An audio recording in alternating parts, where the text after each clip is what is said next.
हरे कृष्णा सर्वं कृष्णार्पणमस्तु प्रभुपाद।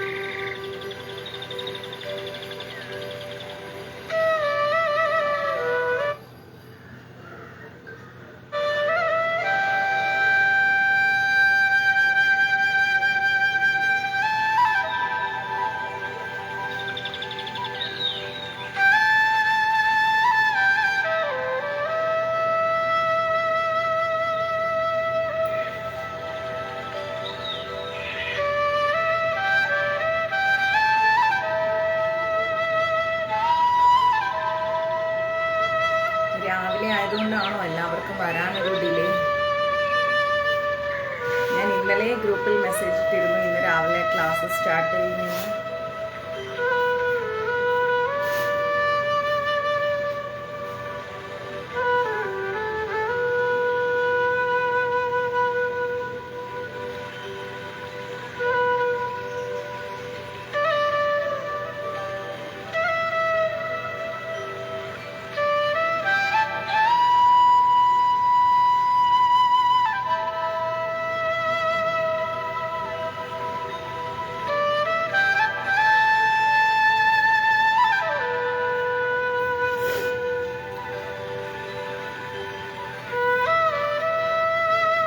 നമ്മുടെ ഗ്രൂപ്പിൽ ലിങ്ക് വന്നോ?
നമുക്ക് ക്ലാസ് സ്റ്റാർട്ട് ചെയ്യാം. നമ്മൾ വൃന്ദാവന യാത്രയൊക്കെ കഴിഞ്ഞു, വളരെ സന്തോഷത്തോടെ പോയി വന്നു. ആർക്കും പറയത്തക്ക ആരോഗ്യ പ്രശ്നങ്ങളോ അങ്ങനെയുള്ള കാര്യങ്ങളൊന്നും ഉണ്ടായില്ല. എല്ലാം ഭഗവാന്റെ കാരുണ്യം കൊണ്ട് ഭംഗിയായി നടന്നു. ഒട്ടേറെ സ്ഥലങ്ങൾ കണ്ട സ്ഥലങ്ങളെല്ലാം ഗ്രൂപ്പിൽ പോസ്റ്റ് ചെയ്തിട്ടുണ്ട്. ഒത്തിരി സന്തോഷം. ഒരു കുടുംബമായിട്ട് തന്നെ പോയിട്ട് വന്നു. കുംഭമേള ആയതുകൊണ്ട് ഇങ്ങോട്ടുള്ള യാത്രയിൽ കുറച്ച് സീറ്റ് കൺഫർമേഷന് പ്രയാസം ഉണ്ടായിരുന്നു. കാരണം ഇപ്പം മുമ്പത്തെ പോലെ അല്ല, നമുക്ക് 60 days മുമ്പേ ബുക്ക് ചെയ്യാൻ പറ്റത്തുള്ളൂ. എങ്കിലും സീനിയർ സിറ്റിസൺസ് എല്ലാം ഹാപ്പി ആയിരുന്നു. അവർക്കെല്ലാം വേണ്ട സൗകര്യങ്ങളെല്ലാം ചെയ്യാൻ സാധിച്ചു. വളരെ രസകരമായിരിക്കുന്ന തമാശയും കളിയും ചിരിയും ഒക്കെ ആയിട്ട് പരസ്പരം ഷെയർ ചെയ്തും താങ്ങും തണലുമായിട്ട് ഗുരുവായൂർ മഞ്ജരീസ് നമ്മുടെ വൃന്ദാവന യാത്ര പോയിട്ട് വന്നു. നല്ല എന്താ പറയുക, മറക്കാനാവാത്ത ഒരു യാത്ര, ഒരിക്കലും മറക്കാനാവാത്ത സന്തോഷം നിറഞ്ഞൊരു യാത്ര. അതിന് ഞാൻ യാത്രയിൽ പങ്കെടുത്ത എല്ലാവരോടും നന്ദി പറയാണ്. കാരണം നമ്മളായിരുന്നാൽ മാത്രമേ നമുക്കൊരു സന്തോഷം ലഭിക്കൂ. നമ്മളല്ലാതിരിക്കുമ്പോൾ നമുക്ക് സന്തോഷമൊന്നും കിട്ടില്ല. അപ്പം നമ്മളിങ്ങനെ ഒരു എന്താ പറയുക, വെറി പൂണ്ട പോലെ ഇങ്ങനെ നടക്കും. ഇങ്ങനെ വെറി പിടിച്ച് നടക്കുക എന്ന് പറഞ്ഞില്ലേ, അതേപോലെ ഇരിക്കും. നമ്മളായിരിക്കുക. അപ്പോൾ കാം ആൻഡ് ക്വയറ്റ് ആയിരിക്കും. നമുക്കിഷ്ടപ്പെടാത്ത സാഹചര്യം ഉണ്ടെങ്കിൽ എന്നും പറയുന്നത് പോലെ ഇന്നും പറയുന്നു, അവോയ്ഡ് ചെയ്യുക. അതിൽ കുറഞ്ഞതൊന്നും നമ്മൾ ചെയ്യാൻ പോണ്ട. ഓക്കെ, പിന്നെ മറ്റെന്തെങ്കിലും വിശേഷങ്ങളുണ്ടോ? ലാസ്റ്റ് ഒരു അന്നദാനം കൊടുത്തിട്ടുണ്ടായിരുന്നു വൃന്ദാവനത്തിൽ. പക്ഷെ അത് നമുക്ക് വീഡിയോ എടുക്കാൻ പറ്റിയിട്ടുള്ളൂ. എനിക്ക് അല്ലേ ബീച്ചേട്ടാ, നമുക്ക് നെറ്റ് ഉണ്ടായിരുന്നില്ല, നെറ്റ്വർക്ക് ഒട്ടും കിട്ടുന്നുണ്ടായിരുന്നില്ല. അതുകൊണ്ട് വീഡിയോ ആണ് എടുത്തത്. ഒരുപാട് സന്തോഷം. 600 ഭക്തർക്ക്, അതിൻ്റെ ഇടയിൽ ഒരു ഗോമാതാവിനടക്കം നമുക്ക് അന്നദാനം കൊടുക്കാൻ സാധിച്ചു വ്രജമണ്ഡലത്തിൽ. ഇനി വേറെ വിശേഷങ്ങളൊന്നും പ്രത്യേകിച്ചില്ല. ഇങ്ങനെയൊക്കെ പോകുന്നു. പിന്നെ കിച്ചോട്ടനും രാധാറാണിയും പെയിൻറ്റിംഗ് ഒക്കെ കഴിഞ്ഞ് സന്തോഷമായി തിരിച്ചെത്തി. ഞാൻ ആ ഒരു യാത്ര പോകുന്ന 15 ദിവസം ഗ്യാപ്പിൽ ഭഗവാനെയും രാധാറാണിയെയും കുറച്ചും കൂടെ ഡെവലപ്മെൻറ്റ്സിന് വേണ്ടി കൊടുത്തു. നമ്മൾ ഡെയിലി ഹാരം ഇടുന്നത് കൊണ്ട് കുറച്ച് ഇത് വരും. പക്ഷെ അതെല്ലാം റീവർക്ക് ചെയ്തു. അവരും തിരിച്ചെത്തി. അങ്ങനെ പോകുന്നു കാര്യങ്ങൾ. കണ്ണൻ്റെ ഓടക്കുഴൽ നാദം കേൾക്കുമ്പോൾ എല്ലാം മറന്നു പോകുന്നു. ശരിയാണ്. ഭഗവാന്റെ ആ ഒരു ഓടക്കുഴൽ നാദത്തിലാണ് നമ്മളെല്ലാവരും ജീവിക്കുന്നത്, അല്ലേ? ഭഗവാൻ ഒരു കാര്യം നിശ്ചയിച്ചിട്ടുണ്ടെങ്കിൽ അത് നടക്കും. ആര് വിചാരിക്കുന്നു, എന്ത് വിചാരിക്കുന്നു എന്നല്ല. മനുഷ്യൻ തീരുമാനിക്കുന്നതല്ല ഭഗവാൻ നടത്തുന്നത്. നമ്മൾ വിചാരിക്കും നമ്മളെ കൊണ്ട് അത് സാധിക്കും, ഇത് സാധിക്കുന്നു. ഒരിക്കലുമില്ല. ഭഗവാൻ എന്ത് തീരുമാനിച്ചോ അതേ നടക്കും. അത് മാത്രമേ നടക്കൂ. അതുകൊണ്ടാണ് ഭഗവാൻ തിരഞ്ഞെടുത്ത, ഭഗവാൻ ഏറ്റവും പ്രിയപ്പെട്ട കുറച്ച് പേരുമായിട്ട് നമ്മൾ വൃന്ദാവന വ്രജമണ്ഡലത്തിൽ കാലുകുത്താൻ സാധിച്ചത്. അത് ഭഗവാൻ തീരുമാനിച്ച കാര്യമാണ്. ഇവരിവിടെ കാലുകുത്തിയിരിക്കും എന്നുള്ളത്. അതുകൊണ്ടാണ് അവിടെ നമുക്ക് കാലുകുത്താൻ സാധിച്ചത്. അതിൻ്റെ പിന്നിൽ ആര് എന്ത് എങ്ങനെ തീരുമാനങ്ങൾ എടുത്താലും നടക്കാത്ത കാര്യമാണ്, അല്ലേ? നമ്മൾ പോണെന്ന് കരുതും, പക്ഷേ നമുക്ക് പോകാൻ സാഹചര്യം ഉണ്ടാവില്ല. നമ്മളൊരു ദിവസം ഫിക്സ് ചെയ്യും, ഭഗവാൻ മറ്റൊരു ദിവസം ഫിക്സ് ചെയ്യും. അങ്ങനെയാണ് ഭഗവാന്റെ കാര്യങ്ങൾ. അപ്പോൾ കുറച്ചും കൂടെ നമ്മൾ ഭഗവാന്റെ തീരുമാനങ്ങൾക്ക് മുൻതൂക്കം കൊടുത്തുകൊണ്ട് ജീവിതത്തിൽ എന്ത് നന്മയുണ്ടായാലും ആ നന്മ ഭഗവാന്റെ കാരുണ്യമാണെന്ന് ചിന്തിച്ചുകൊണ്ട് മനസ്സിലാക്കിക്കൊണ്ട് എന്ത് എന്താ പറയുക വിഷമം സംഭവിച്ചാലും അതും ഭഗവാന്റെ തീരുമാനമാണ് എന്ന് മനസ്സിലാക്കിക്കൊണ്ട് മുന്നോട്ട് പോവുക. അതാണ് വേണ്ടത്. അതിൻ്റെ അപ്പുറത്തേക്ക് നമ്മൾ എന്താ പറയുക തീരുമാനങ്ങൾ എടുക്കാൻ പോകുമ്പോഴും എന്നെ കൊണ്ട് അത് സാധിക്കും ഇത് സാധിക്കും എന്ന് തോന്നുമ്പോഴൊക്കെ വെറും ബാലിശമായ കാര്യങ്ങളാണ്. നമ്മളെ കൊണ്ട് ഒരു ചുക്കും ചെയ്യാൻ കഴിയില്ല. നമ്മൾ കുറച്ച് നാൾ ഇവിടെ അതിഥിയായി വന്ന് കുറച്ച് നാൾ കഴിയുമ്പോൾ ഇവിടെ നിന്ന് തിരിച്ചു പോകേണ്ട വ്യക്തിത്വങ്ങളാണ്. അതിനിടയിൽ കാണുന്ന കുറച്ച് സമയം, ആ സമയം നല്ലതിന് വേണ്ടി ചിന്തിക്കുക, നല്ലത് പ്രവർത്തിക്കുക, നന്മയുള്ള കാര്യങ്ങൾ ചെയ്യുക. പരസ്പരം പോരടിക്കലും വഴക്കിടലും കുറ്റപ്പറയലും എന്താ പറയുക പാര വെക്കലും ഇങ്ങനെയുള്ള കാര്യങ്ങളിൽ നിന്നൊക്കെ ഒന്ന് മാറി പോസിറ്റീവായിട്ട് ചിന്തിക്കുക. ഒരു ഗ്ലാസ് വെള്ളം ഒരാൾ തന്നിട്ടുണ്ടെങ്കിൽ ആ വെള്ളത്തിന് എന്നും നന്ദിയുള്ളവരായിരിക്കുക. മനസ്സിലായില്ലേ? അല്ലാണ്ട് ഒരു നിശബ്ദ കൊലയാളി ആവാതിരിക്കുക. അത്രേ പറയാൻ പറ്റൂ. ഓക്കെ, ഹരേ കൃഷ്ണ, ജയ് ശ്രീ രാധേ രാധേ. അപ്പോൾ നമുക്ക് ഇന്ന് ഗീതാ ക്ലാസ്സിൽ നമ്മൾ അധ്യായം 7 ശ്ലോകം 7 പഠിക്കാൻ പോകുന്നത്. ഓക്കെ, അധ്യായം 7 ശ്ലോകം 7 രണ്ടും 7 തന്നെയാണല്ലേ. Guruvayur Manjaris contact number 9342494941. ഒരുപാട് മെസ്സേജ് മഞ്ജരീസിൽ വന്ന് കിടക്കുന്നു. ഞാൻ ഇന്നലെ വരെ കുറേയൊക്കെ നോക്കി, ഇനിയും നോക്കാനുണ്ട്. ഒറ്റയടിക്ക് നോക്കി തീർക്കാൻ പറ്റാത്ത അത്രയും മെസ്സേജുകളുണ്ട്. കുറച്ചായിട്ട് നോക്കിക്കൊണ്ടിരിക്കുകയാണ്. കുറേ പേർക്കൊക്കെ അറിയാൻ പറ്റുമായിരിക്കും നിങ്ങൾക്ക് റിപ്ലൈ കിട്ടിയത്. ഇനി ബാക്കിയും കൂടെ നോക്കി തീർക്കാം. അപ്പം എന്തെങ്കിലും ഉണ്ടെങ്കിൽ മഞ്ജരീസിലേക്ക് ഒരു മെസ്സേജ് ഇട്ട് വെച്ചാൽ മതി. ഞാനിങ്ങനെ സമയം പോലെ എടുത്ത് നോക്കിക്കൊണ്ടേയിരിക്കാം. ക്ലിയർ? അപ്പോൾ നമുക്ക് 7ാമത്തെ ശ്ലോകം എന്താന്ന് നോക്കാം. മത്തഃ പരധരം ജ്ഞാനാത്തി കിഞ്ചതസ്തി ധനഞ്ജയ മയീ സർവമിതം പ്രോധം സൂത്രേ മണിഗണ ഇവഹ. എന്താണ് ഇങ്ങനെ പറഞ്ഞാൽ എന്നുള്ളത് നമുക്ക് നോക്കാം. ഭഗവാൻ പറയുന്നു, ഹേ ധനഞ്ജയ, എന്നേക്കാൾ ശ്രേഷ്ഠമായൊരു സത്യമില്ല. മുത്തുകൾ നൂലിന്മേലെന്ന പോലെ സർവവും എന്നിൽ ഇണക്കി കോർത്തിരിക്കുകയാണ്. എത്ര മനോഹരമാണ് ഭഗവാന്റെ വാക്കുകൾ, അല്ലേ? ഭഗവാൻ എന്താ പറഞ്ഞത്? എന്നേക്കാൾ ശ്രേഷ്ഠമായൊരു സത്യമില്ല എന്നാണ് ഭഗവാൻ പറയുന്നത്. ഭഗവാനാണ് ശ്രേഷ്ഠമായ സത്യം. അതുകൊണ്ടാണല്ലോ നമ്മൾ ഭഗവാനെ പരമദിവ്യോത്തമ പുരുഷനെന്നും അഖില കോടി ബ്രഹ്മാണ്ഡ നായകൻ എന്നും വിളിക്കുന്നത്. ഭഗവാനാണ് നിത്യമായ സത്യം. അദ്ദേഹം എല്ലാം അറിയുന്നു, അദ്ദേഹം എല്ലാം ചെയ്യുന്നു. അതുകൊണ്ടാണ് ഞാൻ നേരത്തെ പറഞ്ഞത്, നമ്മൾക്ക് എന്തെങ്കിലും ജീവിതത്തിൽ നമ്മൾ നേടണമെന്ന് ആഗ്രഹിച്ചാൽ അത് ഭഗവാനും കൂടെ വിചാരിക്കണം നമ്മൾക്കത് ലഭിക്കണമെന്ന്. ഇല്ലെങ്കിൽ കിട്ടില്ല. നമ്മൾ വിചാരിച്ചാൽ മാത്രം അത് നടക്കില്ല. മനസ്സിലായില്ലേ?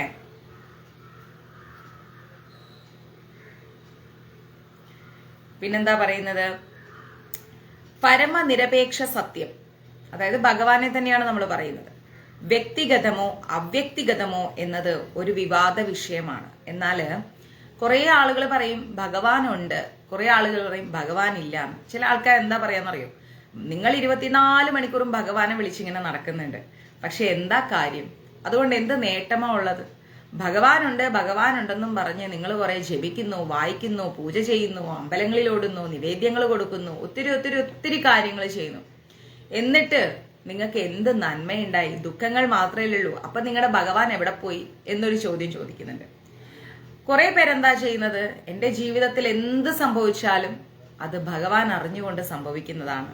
ഇങ്ങനെ 2 വിഭാഗം ആളുകളെ നമുക്ക് സമൂഹത്തിൽ കാണാൻ പറ്റും. അതുകൊണ്ടാണ് പറയുന്നത് വ്യക്തിഗതമോ അവ്യക്തിഗതമോ എന്നത് ഒരു വിവാദ വിഷയമാണ്, അല്ലെ? നമ്മൾ മനസ്സിലാക്കണം, ഭഗവാൻ നമ്മുടെ പ്രശ്നങ്ങൾ തീർക്കാനുള്ള ഒരു വ്യക്തിയല്ല. നമ്മുടെ ജീവിതത്തിൽ പ്രശ്നങ്ങൾ വരുന്നത് എന്തുകൊണ്ടാണ്? നമ്മൾ തന്നെ പൂർവ്വജന്മത്തിൽ ചെയ്തു വെച്ച കുറേ കാര്യങ്ങൾ കൊണ്ട്. അത് ഗീതയിലുടനീളം പറയുന്നുണ്ട്, കർമ്മഫലം കർമ്മഫലം കർമ്മഫലം. അതിന്റെ റിഫ്ലക്ഷൻസ് ആണ് നമ്മുടെ ജീവിതത്തിൽ കാണുന്നത്. കറക്റ്റ് അല്ലേ? പരമസത്യം ഭഗവാൻ കൃഷ്ണനാണെന്നാണ് ഭഗവത്ഗീത സിദ്ധാന്തിക്കുന്നത്. പരമസത്യം ഭഗവാൻ കൃഷ്ണൻ തന്നെ, അതിലൊരു തർക്കവും ഇല്ല. ഭഗവാൻ കൃഷ്ണനാണ് പരമസത്യം. ഇത് അടിക്കടി ഊന്നി പറയുന്നുണ്ട്. എവിടെ? ഗീതയിൽ തന്നെ പറയുന്നുണ്ട്. വിശേഷിച്ചും ഈ ശ്ലോകം നമ്മളിപ്പോ വായിച്ച 7-ാം അധ്യായത്തിലെ 7-ാമത്തെ ശ്ലോകം നിരപേക്ഷ തത്വം ഒരു പുരുഷനാണ് എന്നത് തറപ്പിച്ചു പറയുന്നുണ്ട്.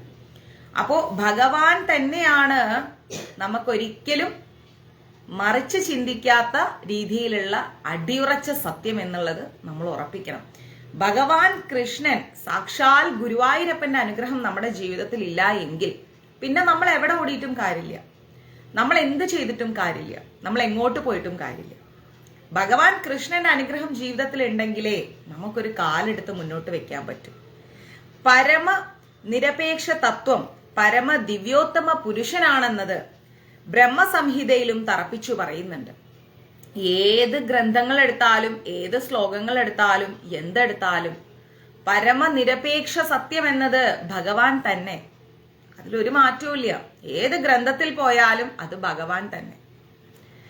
മഹാദേവൻ പോലും പറയുന്നു ആ നാരായണ നാമത്തിന്റെ മാധുര്യം എന്താണെന്ന്, അല്ലെ? ശ്രീമദ് ഭാഗവതം കേൾക്കാൻ കൊതിക്കാത്ത ഏത് ജീവാത്മാവാണ് ഇഹത്തിലും പരത്തിലുമുള്ളത്? ഇതെല്ലാം ഭഗവാനെ അടിസ്ഥാനപ്പെടുത്തിയുള്ളതാണ്. ഈശ്വര പരമാ കൃഷ്ണ സച്ചിദാനന്ദ വിഗ്രഹ, ആദിദേവനും ആനന്ദസാഗരവും സച്ചിദാനന്ദ മൂർത്തിയുമായ കൃഷ്ണ ഭഗവാന്, അതായത് ഗോവിന്ദന് സർവോത്കൃഷ്ടമായിരിക്കുന്ന പരമസത്യം എന്ന് പറയുന്നുണ്ട്. അപ്പൊ എന്തിൽ പോയാലും സാക്ഷാൽ സത്യം എന്നത് ആരാണ്? ഭഗവാൻ കൃഷ്ണനാണ്. ഈ കൃഷ്ണൻ തന്നെയാണ് ആര്? ഗുരുവായൂരപ്പൻ. ഈ കൃഷ്ണൻ തന്നെയാണ് അച്യുതൻ. ഈ കൃഷ്ണൻ തന്നെയാണ് വാസുദേവൻ.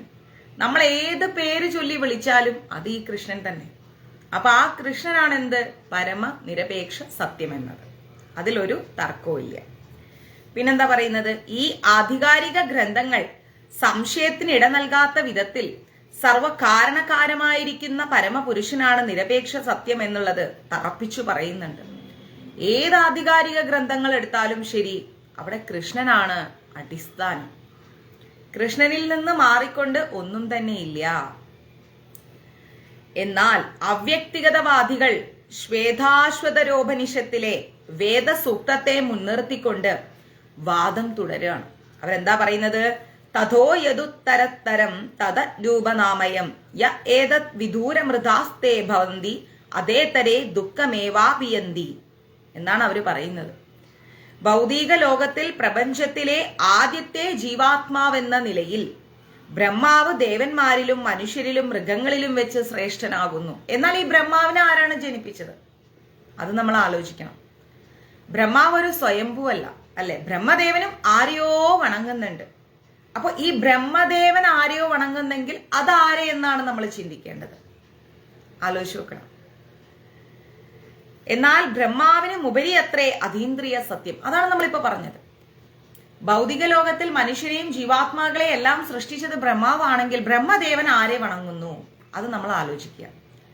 അപ്പോ എന്താ നമ്മൾ മനസ്സിലാക്കേണ്ടത്? ബ്രഹ്മാവിന് മുകളിലാണ് അതീന്ദ്രിയ സത്യം, അതായത് നമ്മുടെ ഭഗവാൻ. എല്ലാ ഭൗതിക മാലിന്യങ്ങളിലും നിന്ന് മുക്തരായ ആ അതീന്ദ്രിയതയ്ക്ക് ഭൗതിക രൂപമില്ല. ഭഗവാന് ഒരു മാലിന്യങ്ങളും ഭഗവാനെ സ്പർശിക്കുന്നില്ല. ഭഗവാന് ചെറിയവനെന്നോ വലിയവനെന്നോ ഇല്ല, ഉള്ളവനെന്നോ ഇല്ലാത്തവനെന്നോ ഭഗവാനില്ല. ഹൃദയം കൊണ്ട് ആരൊക്കെ ഭഗവാനെ വിളിക്കുന്നോ അവർക്കുള്ളിലെല്ലാം ഭഗവാൻ സ്ഥിതി ചെയ്യുന്നു. ആ ഹൃദയം പരിശുദ്ധമാണെങ്കിൽ മാത്രമാണ് അവിടെ ഭഗവാൻ ഉള്ളത്. അപ്പൊ ആ പരിശുദ്ധമായിരിക്കുന്ന ഹൃദയത്തിനുടമകൾക്ക് എന്ത് സംഭവിച്ചാലും അവരെ ഭഗവാൻ രക്ഷിക്കുമെന്ന കാര്യത്തിൽ സംശയമേ ഇല്ല. അപ്പൊ നമ്മൾ ആദ്യം ചെയ്യേണ്ടത് എന്താണ്? നമ്മുടെ ഹൃദയം പരിശുദ്ധമാക്കുക.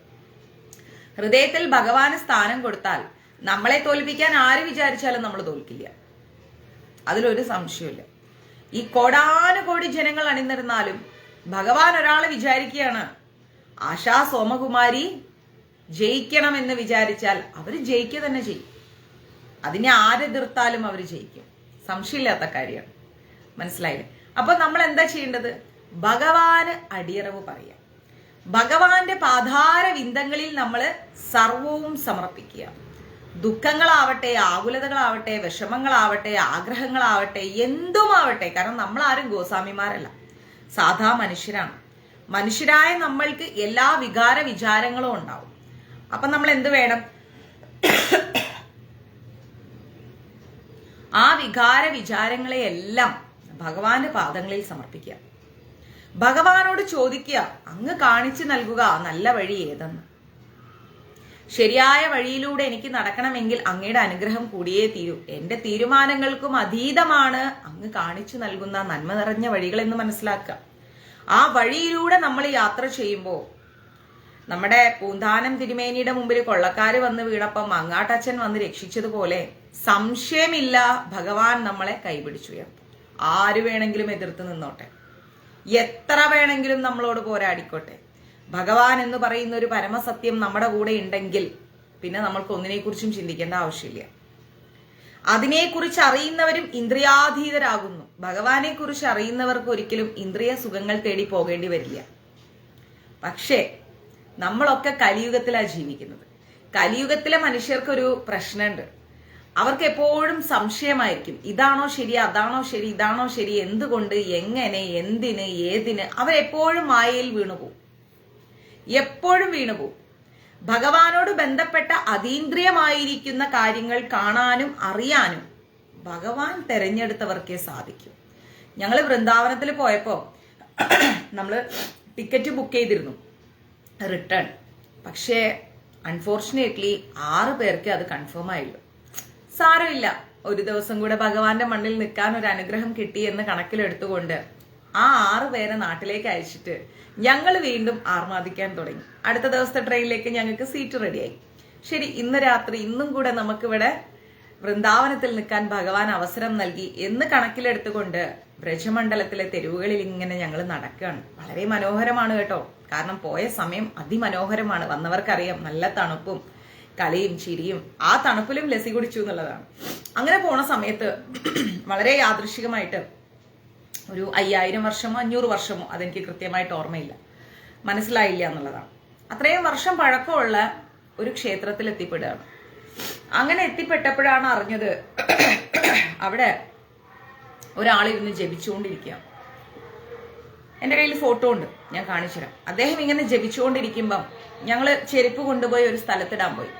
ഉടനെ അദ്ദേഹം പറഞ്ഞു, ഒരു വ്രജവാസിയാണ്, അവിടെ ഇടണ്ട മാതാജി, അവിടെ ഇട്ട കുരങ്ങുകൾ എടുത്തിട്ട് പോകും, ഇവിടെ എൻ്റെ കാലിൻ്റെ ചോട്ടിലേക്ക് ഇട്ടോളൂ. അപ്പോൾ ഞങ്ങൾക്കൊരു സങ്കടമായി. അയ്യോ, ബ്രജമണ്ഡലത്തിലെ ഒരു വ്രജവാസി നമ്മുടെ ചെരുപ്പിന് കാവലിരിക്കാന്ന് പറയുമ്പോൾ ഒന്ന് ആലോചിച്ച് നോക്കിക്കുക ആ ഒരു സമയം. ഞങ്ങൾ പറഞ്ഞു, വേണ്ട പ്രഭുജി, ഞങ്ങളിവിടെ സൈഡിലിട്ടോളാം. അല്ലല്ലല്ല, അവിടെ ഇട്ട മങ്കി എടുത്തിട്ട് പോകുന്നു പറഞ്ഞു. ഇഷ്ടമില്ലാണ്ടും ഞങ്ങൾ എന്ത് ചെയ്തു, അത്രയും പേര് ചെരുപ്പ് ഞങ്ങൾ അദ്ദേഹം ഇരിക്കുന്നതിന്റെ സൈഡിലായിട്ട് വെച്ചു. അദ്ദേഹത്തിന്റെ കയ്യിൽ ഒരു സ്റ്റിക്ക് ഉണ്ടായിരുന്നു മങ്കിയെ ഓടിക്കാൻ. ഞങ്ങൾ അങ്ങനെ അമ്പലം ചുറ്റി വന്നു. ചുറ്റി വന്നപ്പം അദ്ദേഹം പറഞ്ഞു, ഇനി കാലിലേക്ക് ചെരുപ്പിട്ടോളൂ എന്ന് പറഞ്ഞു. ഞങ്ങൾ അങ്ങനെ ചെരുപ്പൊക്കെ ഇട്ട്. ഈ ക്ഷേത്രത്തെക്കുറിച്ച് അറിയാമോ? ഇല്ല പ്രഭുജി എന്ന് പറഞ്ഞു. അദ്ദേഹം അത് ശരിക്കും എക്സ്പ്ലെയിൻ ചെയ്തിട്ട് അദ്ദേഹം പറഞ്ഞു, വരൂ, നിങ്ങൾക്ക് ഞാൻ കുറച്ച് സ്ഥലം കാണിച്ചു തരാമോ. അങ്ങനെ ഞങ്ങളെ കൂട്ടിക്കൊണ്ടുപോയത് കാളിയമർദ്ദനം നടന്ന സമയത്ത്, യമുനയുടെ തൊട്ടടുത്ത് കാളിയമർദ്ദനം നടന്നപ്പോൾ കാളിയന്റെ വിഷം എല്ലാം മാറ്റാൻ വേണ്ടി ഭഗവാൻ എത്രയോ 12 സൂര്യന്മാരെ ഭഗവാൻ അവിടെ ആദിത്യന്മാരെ വിളിച്ചു വരുത്തി. അങ്ങനെയുള്ള ഒരു പ്രധാനപ്പെട്ട സ്ഥലത്തേക്ക് 12 സൂര്യദേവന്മാരെയും അവിടെ പ്രതിഷ്ഠ ചെയ്തിട്ടുണ്ട്. ആ പുണ്യമായ സ്ഥലം അതും കാണിച്ചു തന്നിട്ട് അദ്ദേഹം പറഞ്ഞു, വരൂ ഇനിയും നമുക്ക് പോകാനുണ്ടെന്ന് പറഞ്ഞുകൊണ്ട് അദ്ദേഹം ഞങ്ങളെ ഒരു മടിയും കൂടാതെ സ്നേഹത്തോടെ കൂട്ടിക്കൊണ്ടു പോകുമ്പോൾ ഓരോരോ കഥകളായിട്ട് പറഞ്ഞു തന്നു. അങ്ങനെ പറഞ്ഞു കൊണ്ടുപോയത് സനാതന ഗോസ്വാമിയുടെ മണ്ഡപത്തിലേക്കാണ്. അതായത് അദ്ദേഹത്തിന്റെ ടോംബ് എന്ന് പറഞ്ഞു കഴിഞ്ഞാൽ സമാധിയായ സ്ഥലം എന്ന് പറയും. ഒരു ഗോസ്വാമിയുടെ സമാധി സ്ഥലം സന്ദർശിക്കാനുള്ള ഭാഗ്യം ലഭിക്കണമെങ്കിൽ കോടാനുകോടി ജന്മങ്ങളുടെ അനുഗ്രഹം വേണം. ഗോസ്വാമിമാരാരാന്നറിയാലോ, ഒരു രക്ഷയില്ല അല്ലേ ബീച്ചേട്ടാ. സനാതന ഗോസ്വാമി, അദ്ദേഹത്തെ കുറിച്ച് പറയാൻ എനിക്ക് തോന്നുന്നില്ല എനിക്ക് സാധിക്കുക. ഈ ഭൂമിയിൽ ആർക്കും സാധിക്കില്ല. സാക്ഷാൽ ജയപതാക് സ്വാമി മഹാരാജ് പോലും അതിന് തുനിയില്ല എന്നുള്ളതാണ്. അത്രയും ഉയർന്ന വ്യക്തിത്വമാണ് സനാതന ഗോസ്വാമി. പക്ഷെ നമുക്കറിയാവുന്ന കാര്യങ്ങൾ നമുക്ക് പറയാൻ പറ്റും. സനാതന ഗോസ്വാമിയെ കുറിച്ചും രഘുനാഥ് ഭട്ട് ഗോസ്വാമിയെ കുറിച്ചൊക്കെ ഞാനൊരു ക്ലാസ് എടുത്തു തരാം. അങ്ങനെ അദ്ദേഹത്തിന്റെ സമാധി സ്ഥലം സന്ദർശിച്ചപ്പം ശരിക്കും പറഞ്ഞാൽ ഇങ്ങനെ കോരിത്തരിച്ചുപോയി ഞങ്ങൾ. അവിടെ നിന്ന് എന്താണോ ആവശ്യപ്പെടുന്നത്, ഭൗതികതയല്ലാത്ത എന്താവശ്യപ്പെട്ടാൽ അദ്ദേഹം തരും. ഹരേ കൃഷ്ണ മഹാമന്ത്രം ജപിക്കാനുള്ള അനുഗ്രഹം നൽകണേ എന്ന് ഞങ്ങൾ ഓരോരുത്തരും വീണ്ടും വീണ്ടും വീണ്ടും വീണ്ടും വീണ്ടും ഇങ്ങനെ ഞങ്ങൾ ചോദിച്ചുകൊണ്ടേയിരുന്നു. അത് കഴിഞ്ഞ് അദ്ദേഹം പറഞ്ഞു, വരൂ തിരിച്ചു വരൂ, ഇനിയും കാണിച്ചു തരാം. ഭഗവാൻ ദ്വാരകയിലേക്ക് പോയപ്പോൾ ശ്രീമതി രാധാറാണി വിരഹത്തോടു കൂടിയിരുന്ന സ്ഥലം അതും കാണിച്ചു. അപ്പോൾ ഓരോന്നും നിയോഗങ്ങളാണ്, മനസ്സിലായില്ലേ? ആ നിയോഗങ്ങൾ എന്ന് പറയുന്നത് ഭഗവാന്റെ അനുഗ്രഹം മാത്രമാണ്, മറ്റൊന്നുമല്ല. അപ്പൊ ഇതൊക്കെ സന്ദർശിക്കണമെന്നും ഈ മഹാത്മാവിനെ ദർശിക്കണമെന്നും ഭഗവാൻ ഒരു സമയം നിശ്ചയിച്ചിട്ടുണ്ട്. ആ സമയത്തിന് ഇത്രയും പേർക്ക് മാത്രമേ ഭഗവാൻ ആ അനുഗ്രഹം നൽകൂ എന്നുള്ളത് ഭഗവാൻ നിശ്ചയിച്ചിട്ടുണ്ട്. അതിനിടയിൽ ഉണ്ടായതെല്ലാം ഭഗവാൻ മാറ്റിക്കളയും. ഞങ്ങൾ അങ്ങനെയാണ് വിശ്വസിച്ചത്. അങ്ങനെ അതെല്ലാം കണ്ട് തിരിച്ചു വരുമ്പോൾ 2 ദിവസം മുൻപേ ബാങ്കെ ബിഹാരിയിൽ പോയി. ഉഷാ മാതാജി വീണ്ടും ഒന്ന് ബാങ്കെ ബിഹാരിയിൽ പോകാന്ന് കരുതി. ഭയങ്കര തിരക്കാട്ടോ ബാങ്കെ ബിഹാരി. അങ്ങനെ വീണ്ടും അവിടെ ചെന്നു. വളരെ അൺഎക്സ്പെക്റ്റഡ് ആയിട്ട് അവിടെയും ഒരു പ്രഭുജി പറഞ്ഞു, വരൂ നിങ്ങളെ ഞാൻ 2ാം ഗേറ്റ് വഴി കൊണ്ടുപോകാം. മെയിൻ ഗേറ്റ് വഴി പോയാൽ ഒരു രക്ഷയില്ല. അദ്ദേഹത്തെ കാണാന്ന് പറയുന്നത് ഇടി പിടിക്കണം, ഇടി പിടിച്ചാലും കാണാൻ പറ്റില്ല. എത്രയോ മനോഹരമായിട്ട് ബാങ്കെ ബിഹാരിയുടെ മുമ്പിൽ കൊണ്ടുവന്ന് ചെന്ന് നിർത്തി. അങ്ങനെ പറയുമ്പോൾ ഞാൻ പറഞ്ഞില്ലേ, ആ ഒരു അനുഭൂതി ഒന്ന് നമ്മൾ അനുഭവിച്ചറിയണം. ഇതൊക്കെ ഭഗവാന്റെ മുൻപേയുള്ള പ്ലാനിങ് ആണിരുന്നു. അതാ മനസ്സിലാക്കേണ്ടത്. അദ്ദേഹം നേരത്തെ പ്ലാൻ ചെയ്തു വെച്ച കാര്യങ്ങളായിരുന്നു ഇതൊക്കെ.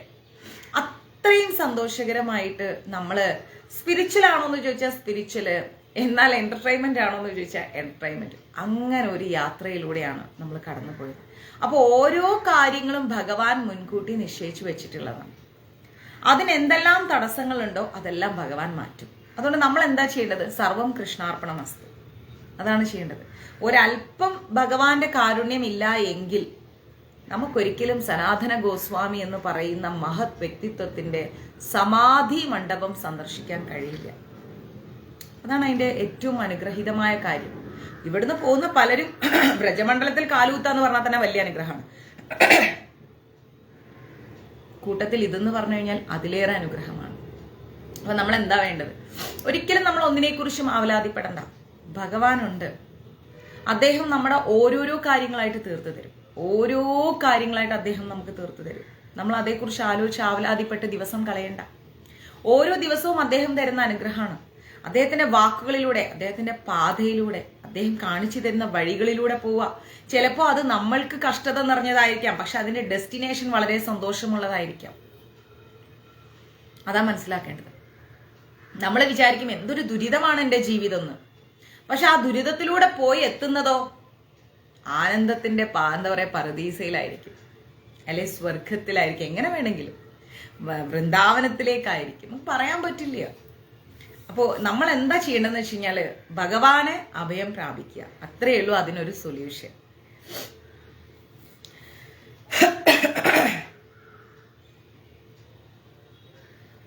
അരൂപം എന്ന വാക്കിനാണ് അവ്യക്തഗതവാദികൾ കൂടുതൽ ഊന്നൽ കൊടുക്കുന്നത്. അവ്യക്തിഗതമെന്നല്ല, ഈ അരൂപത്തിന്റെ അർത്ഥം പിന്നെന്താണ് അത് സൂചിപ്പിക്കുന്നത്? മുമ്പ് ഉദ്ധരിച്ച ബ്രഹ്മസംഹിതയിലെ സച്ചിദാനന്ദമയമായ അതീന്ദ്രിയ രൂപത്തെയാണ്. നമുക്കൊരിക്കലും ഭഗവാന്റെ രൂപത്തെ വർണ്ണിക്കാൻ കഴിയില്ല. നമ്മളുടെ ചിന്തകൾക്കും അപ്പുറമാണ് അദ്ദേഹത്തിന്റെ രൂപവും ഭാവവും. അദ്ദേഹം എപ്പോഴും കളിച്ചു ചിരിച്ച് നടക്കാൻ ഇഷ്ടപ്പെടുന്ന ഒരാളാണ്. നമ്മൾ പറയാറില്ലേ, ചില കോട്സിലൊക്കെ വായിക്കാറില്ലേ, നിറഞ്ഞൊഴുകുന്ന കണ്ണുമായിട്ട് ഗുരുവായൂർ നടയിൽ ചെന്ന് നിൽക്കുമ്പോൾ, അല്ലെങ്കിൽ ഭഗവാന്റെ അടുത്തൊന്ന് ചെന്ന് നിൽക്കുമ്പോൾ അദ്ദേഹത്തിന്റെ ഒരു കള്ളച്ചിരി, ആ കള്ളച്ചിരിയിലെല്ലാം നമ്മളെ സ്വയം മറന്നുപോയിന്ന്. അദ്ദേഹം ദുഃഖിക്കാൻ ഇഷ്ടപ്പെടുന്ന വ്യക്തിയല്ല, അദ്ദേഹം ചിരിക്കാൻ ഇഷ്ടപ്പെടുന്ന വ്യക്തിയാണ്. എല്ലാം അദ്ദേഹത്തിനൊരു തമാശയാണ്. അദ്ദേഹത്തിന്റെ ലീലാവിലാസങ്ങൾക്ക് ഒരിക്കലും എന്താ പറയാ അവസാനമില്ല എന്നുള്ളതാണ്. അത് മനസ്സിലാക്കുക. അദ്ദേഹം എപ്പോഴും ചിരിക്കാൻ ഇഷ്ടപ്പെടുന്നതാണ്. നമ്മള് ഗോകുലത്തിൽ കയറുമ്പോഴേ, വൃന്ദാവനത്തില് ഗോകുലത്തിൽ കയറുമ്പോ നമ്മൾ പറയും ജയശ്രീ രാധേ രാധേ, ഠാക്കൂർജിക്ക് ജയ് എന്നിട്ട് പറയും, എല്ലാവരോടും ചിരിക്കാൻ പറയും, ഹ ഹ ഹ ഹ എന്ന് പറയും, ചിരിക്കും. കാരണം എന്താന്ന് വെച്ച് കഴിഞ്ഞാല് ചിരിയാണ് ഭഗവാൻ ഇഷ്ടം പറഞ്ഞു കഴിഞ്ഞാൽ അദ്ദേഹത്തിന്റെ ആ ഒരു താമരപ്പൂവിനേക്കാൾ മൃദുലമായ ഹൃദയത്തെ വേദനിപ്പിക്കുന്ന പോലെ ആയിപ്പോവും. എന്തു വന്നാലും ഞാൻ അങ്ങയുടെ മുമ്പിൽ കരയില്ല കൃഷ്ണ, എല്ലാം അങ്ങ് അറിഞ്ഞുകൊണ്ടാണ് എൻ്റെ ജീവിതത്തിൽ സംഭവിക്കുന്നത് എന്ന ഒരൊറ്റ ഉറച്ച തീരുമാനം മതി. നമ്മൾ വളരെ ജീവിതത്തെ ക്ഷമിക്കണം, അത് നെറ്റ്വർക്ക് പോയതാണേ. നെറ്റ്വർക്ക് എന്തോ പ്രശ്നം വൈഫൈയുടെ, അതുകൊണ്ടാണ്, ക്ഷമിക്കണം. അപ്പൊ നമ്മള് വളരെ സീരിയസ് ആയിട്ട് ജീവിതത്തെ കാണണ്ട, നമ്മൾ സിമ്പിളായിട്ട് കണ്ടാൽ മതി. പ്രശ്നങ്ങൾ ഉണ്ടാവും, പ്രയാസങ്ങൾ ഉണ്ടാവും, അപമാനങ്ങൾ ഉണ്ടാവും, ദുഃഖങ്ങൾ ഉണ്ടാവും, ദുരിതങ്ങൾ ഉണ്ടാവും, ഒറ്റപ്പെടൽ ഉണ്ടാവും, ഇല്ലായ്മ ഉണ്ടാവും, അനാരോഗ്യങ്ങൾ ഉണ്ടാവും, എല്ലാം ഉണ്ടാവും. പക്ഷെ അത്രയും സീരിയസ് ആയിട്ട് ജീവിതത്തെ കാണുന്നതിന് മുൻപേ ഭഗവാന്റെ മുന്നിൽ പറയാം, അങ്ങറിയാതൊന്നും സംഭവിക്കുന്നില്ല. ചിലപ്പോൾ നമ്മുടെ ജീവിതത്തിൽ ഭഗവാൻ മുൻകൂട്ടി നമുക്ക് ഓരോ കാര്യങ്ങൾ കാണിച്ചു തരും. ഇത് ശരിയല്ല, അത് ശരിയല്ല. അതിനെ നമ്മൾ ആ രീതിയിൽ കണ്ടാൽ മതി. ഭഗവാന്റെ തീരുമാനങ്ങളാണ് നമ്മുടെ ജീവിതത്തിൽ റിഫ്ലക്ട് ചെയ്യുന്നത്. അതിന് നമ്മൾ എന്ത് ചെയ്യാം? കൂടുതൽ കൂടുതൽ ഊന്നൽ കൊടുത്ത് അതേ ചിന്തിച്ചിരുന്ന് നമ്മുടെ മനസ്സ് വിഷമിപ്പിക്കേണ്ട, ജീവിക്കേണ്ട നമ്മൾ മുന്നോട്ട് ജീവിക്കാം. ബാക്കി ഭഗവാൻ നോക്കിക്കോളും. അദ്ദേഹത്തിന് അറിയാം എന്താണ് വേണ്ടത്, ഏതാണ് വേണ്ടത് എന്ന്. അദ്ദേഹമാണ് എല്ലാം തീരുമാനിക്കുന്നത്. ഇനിയെങ്കിലും നമ്മൾ ആ സത്യത്തെ മനസ്സിലാക്കിക്കൊണ്ട് സമസ്തവും ഭഗവാന് സമർപ്പിക്കുക. നമുക്ക് മുമ്പേ നടന്നു പോയ എല്ലാ മഹത് വ്യക്തിത്വങ്ങളും അങ്ങനെ ആയിരുന്നു. എല്ലാം അദ്ദേഹത്തിന് സമർപ്പിച്ചിരിക്കാൻ. നമ്മുടെ ജീവിതത്തിൽ എന്ത് ഭൂകമ്പങ്ങൾ സംഭവിച്ചാലും ശരി, അത് അദ്ദേഹം അറിഞ്ഞുകൊണ്ടാണ് നടക്കുന്നത്. അദ്ദേഹം നമുക്ക് ഓരോന്നും കാണിച്ചു തരികയാണ്, ഇതിങ്ങനെയാണ്, ഇതിങ്ങനെയാണ്, ഇതിങ്ങനെയാണ് എന്ന്. ആ ഓർമ്മപ്പെടുത്തലുകളുമായി നമ്മൾ മുന്നോട്ട് പോകുക. നമ്മുടെ ജീവിതത്തിൽ നിന്ന് എന്തെങ്കിലും നഷ്ടപ്പെട്ടിട്ടുണ്ടെങ്കിൽ നമ്മൾ ആലോചിക്കുക, അത് മുന്നോട്ട് നമുക്ക് നല്ലതല്ലായിരുന്നു, അതുകൊണ്ടാണ് ഭഗവാൻ അത് ഇപ്പോഴേ മാറ്റിക്കളഞ്ഞത്. മനസ്സിലായില്ലേ? ഇപ്പോഴേ അത് ഭഗവാൻ മാറ്റിക്കളഞ്ഞത് നമുക്കത് ജീവിതത്തിൽ നന്മയല്ല ചെയ്യുന്നത്. അതുകൊണ്ടാണ് അത് ജീവിതത്തിൽ നിന്ന് ഭഗവാൻ ഒഴിവാക്കിയത്. അങ്ങനെ പോസിറ്റീവ് വൈബോട് കൂടി നമ്മൾ മുന്നോട്ട് പോവുക. നല്ലതല്ലാത്തതൊന്നും നമുക്ക് വേണ്ട, അത് എത്ര പ്രിയപ്പെട്ടതായാലും നമുക്ക് വേണ്ട. ഓക്കെ,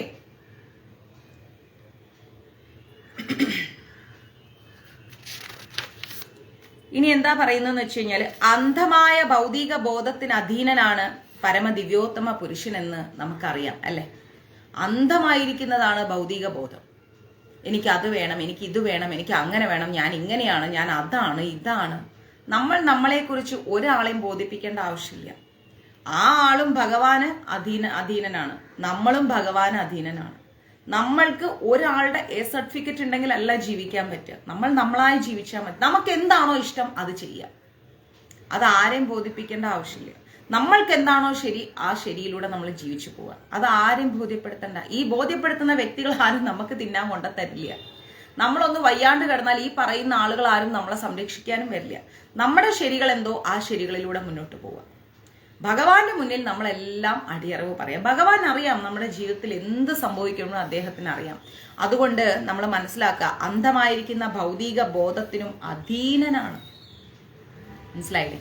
എല്ലാ ഭൗതികമായിരിക്കുന്ന കാര്യങ്ങൾക്കും മുകളിലാണ് ഭഗവാനുള്ളത്. ഐ എം ഫൈൻ മാതാജി, ഹരേ കൃഷ്ണ. അവിടുത്തെ അറിയുന്നവന് മാത്രമേ ജനമൃതികളുടെ ബന്ധങ്ങളെ അതിജീവിക്കാൻ കഴിയൂ. മനസ്സിലായില്ല? ഭഗവാനെ അറിയുന്ന ഒരു വ്യക്തിക്ക് ജനനത്തെക്കുറിച്ചും ഭയമില്ല, മരണത്തെക്കുറിച്ചും ഭയമില്ല. ഒരാള് പെട്ടെന്ന് മരിച്ചു പോയാൽ അയ്യോ എന്ന് പറഞ്ഞ് നമ്മൾ ഓടേണ്ട ആവശ്യമില്ല. കാരണം എന്താണ്? അത് ഭഗവാൻ അറിഞ്ഞുകൊണ്ട് തന്നെയാണ് ഈ ലോകത്ത് നിന്ന് പോയിരിക്കുന്നത്. ഭഗവാൻ അറിയാതെ പോയില്ല. അപ്പൊ ആശാ മാതാജി ഗ്രൂപ്പ് നോക്കിയിട്ടില്ല എന്ന് സാരം. അല്ലേ?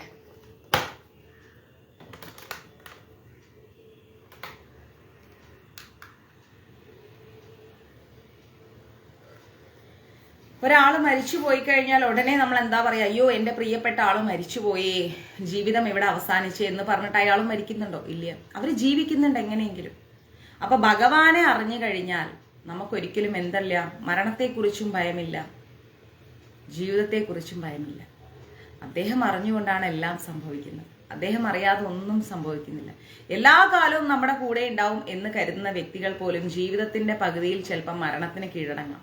ചിലപ്പോൾ അങ്ങനെ ജീവിതത്തിൽ നിന്ന് തിരിച്ചു പോകാം. ചിത്ര മാതാജി, അപ്പോ നമ്മൾ മനസ്സിലാക്കുക, ഇതിനെക്കുറിച്ചൊന്നും വറീഡ് ആവണ്ട. സംഭവിക്കേണ്ട കാര്യങ്ങൾ സംഭവിക്കേണ്ട സമയത്ത് കൃത്യമായിട്ട് സംഭവിക്കും. അതിനെ തടുത്തു നിർത്താൻ ആരെ കൊണ്ടും സാധിക്കില്ല. മനസ്സിലായില്ലേ? പരമപുരുഷനെ അറിയുക എന്നല്ലാതെ മുക്തിക്ക് വേറെ ഒരു മാർഗവും ഇല്ല. ഈ ജന്മത്തിൽ മോക്ഷം വേണം, മോക്ഷം വേണം എന്ന് നമ്മൾ ആവശ്യപ്പെടുന്നുണ്ട്. ഈ മോക്ഷം എവിടെ കിട്ടും? കടയിൽ കിട്ടുമോ? സൂപ്പർ മാർക്കറ്റിൽ കിട്ടുമോ? ഒരിക്കലുമില്ല. മോക്ഷം കിട്ടണമെങ്കിൽ ഒറ്റ വഴിയുള്ളൂ, പരമപുരുഷനെ അറിയാം, ഭഗവാനെ അറിയാം. ഭഗവാനെ അറിഞ്ഞോ മോക്ഷം ഉറപ്പാണ്. ഭഗവാൻ എങ്ങനെയാ അറിയേണ്ടത്? അയ്യോ ഭഗവാൻ ഓടക്കുഴലുണ്ട്, ഭഗവാന് മഞ്ഞപ്പട്ടുണ്ട്, പീതാംബരമുണ്ട്, വനമാലയുണ്ട്, ഭഗവാന്റെ കണ്ണുകൾ ഇങ്ങനെയാണോ ഭഗവാനെ അറിയേണ്ടത്? അല്ല. ഭഗവാൻ അറിയാതെ ഈ ഭൂമിയിൽ ഒന്നും ഉണ്ട്, എന്നെ ആര് വിട്ടുപോകുന്നു, ഇതെല്ലാം ഭഗവാന്റെ തീരുമാനങ്ങളാണ്. എനിക്ക് എന്ത് കിട്ടുന്നു എന്ത് കിട്ടുന്നില്ല, ഇതൊക്കെ ഭഗവാന്റെ തീരുമാനങ്ങളാണ്. ഇങ്ങനെ മനസ്സിലാക്കി കഴിഞ്ഞാൽ, ക്ഷമിക്കണം, നെറ്റിന് എന്തോ ഒരു കുഴപ്പമുണ്ട്. എയർടെലിന്റെ മെസ്സേജ് ഉണ്ടായിരുന്നു ഇന്നെന്തോ ശരിയാക്കാനുള്ള ദിവസമാണ് എന്നുള്ളത്. അതുകൊണ്ടായിരിക്കാം മേ ബി. പല സ്ഥലങ്ങളിലും എയർടെലിന്റെ കുറച്ച് കാര്യങ്ങൾ അവർ റെഡിയാക്കിക്കൊണ്ടിരിക്കുന്നു. സർവീസ് മെസ്സേജ് ഉണ്ടായിരുന്നു. പിന്നെ നെറ്റ് വർക്ക് ചെയ്യുന്നതുകൊണ്ടാണ് ഞാൻ ക്ലാസ് എടുത്തത്. അപ്പോൾ എനിക്ക് തോന്നുന്നു നെറ്റിൻ്റെ എന്തോ ഒരു ഇഷ്യൂ കൊണ്ടാണ് ഇടയ്ക്കിടയ്ക്ക് കട്ടാവുന്നത്. ഉച്ചയ്ക്ക് ശേഷം വിളിച്ചോളൂ അലി മാതാജി.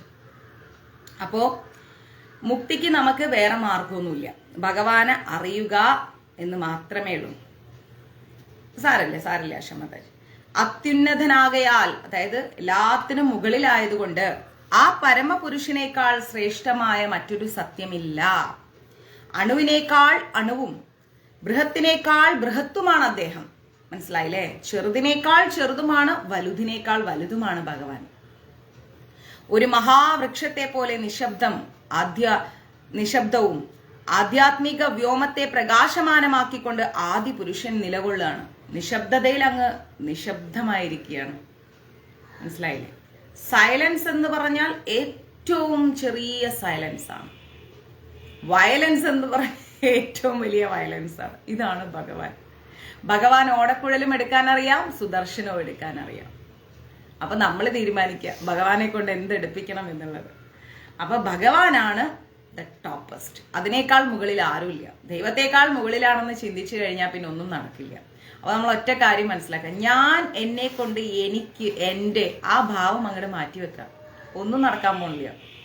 ഒരു ചുക്കും നമ്മളെ കൊണ്ട് നടത്തിയെടുക്കാൻ കഴിയില്ല. ഭഗവാനെ കൊണ്ട് മാത്രമേ സാധിക്കൂ. ആരെന്ത് പറഞ്ഞാലും അത് ഭഗവാനെ കൊണ്ടേ സാധിക്കും. ഭഗവാൻ മാത്രമാണ് തീരുമാനങ്ങൾ എടുക്കുന്നത്, നമ്മൾ ആരുമല്ല. ഭൗതികങ്ങളും ആധ്യാത്മികങ്ങളുമായ ശക്തിവിശേഷങ്ങളെ ലോകാലോകങ്ങളിൽ പ്രസരിപ്പിച്ചു നിൽക്കുന്ന ഈ പരമപുരുഷൻ തന്നെയാണ് പരമനിരപേക്ഷ തത്വമായിരിക്കുന്ന ഭഗവാൻ എന്ന് ഈ സൂക്തങ്ങളിൽ നിന്ന് നമുക്ക് തീരുമാനിക്കാം. കേൾക്കുന്നില്ലേ? ഉച്ചയ്ക്ക് ശേഷം വിളിച്ചോ മാതാജി? കേൾക്കുന്നില്ലേ ഞാൻ പറയുന്നത്?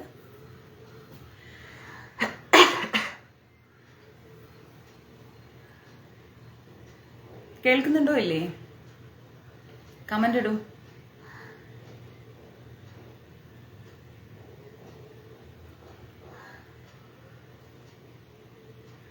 നെറ്റിന്റെ ഇഷ്യൂ ആയിരിക്കാം എന്ന് തോന്നുന്നു.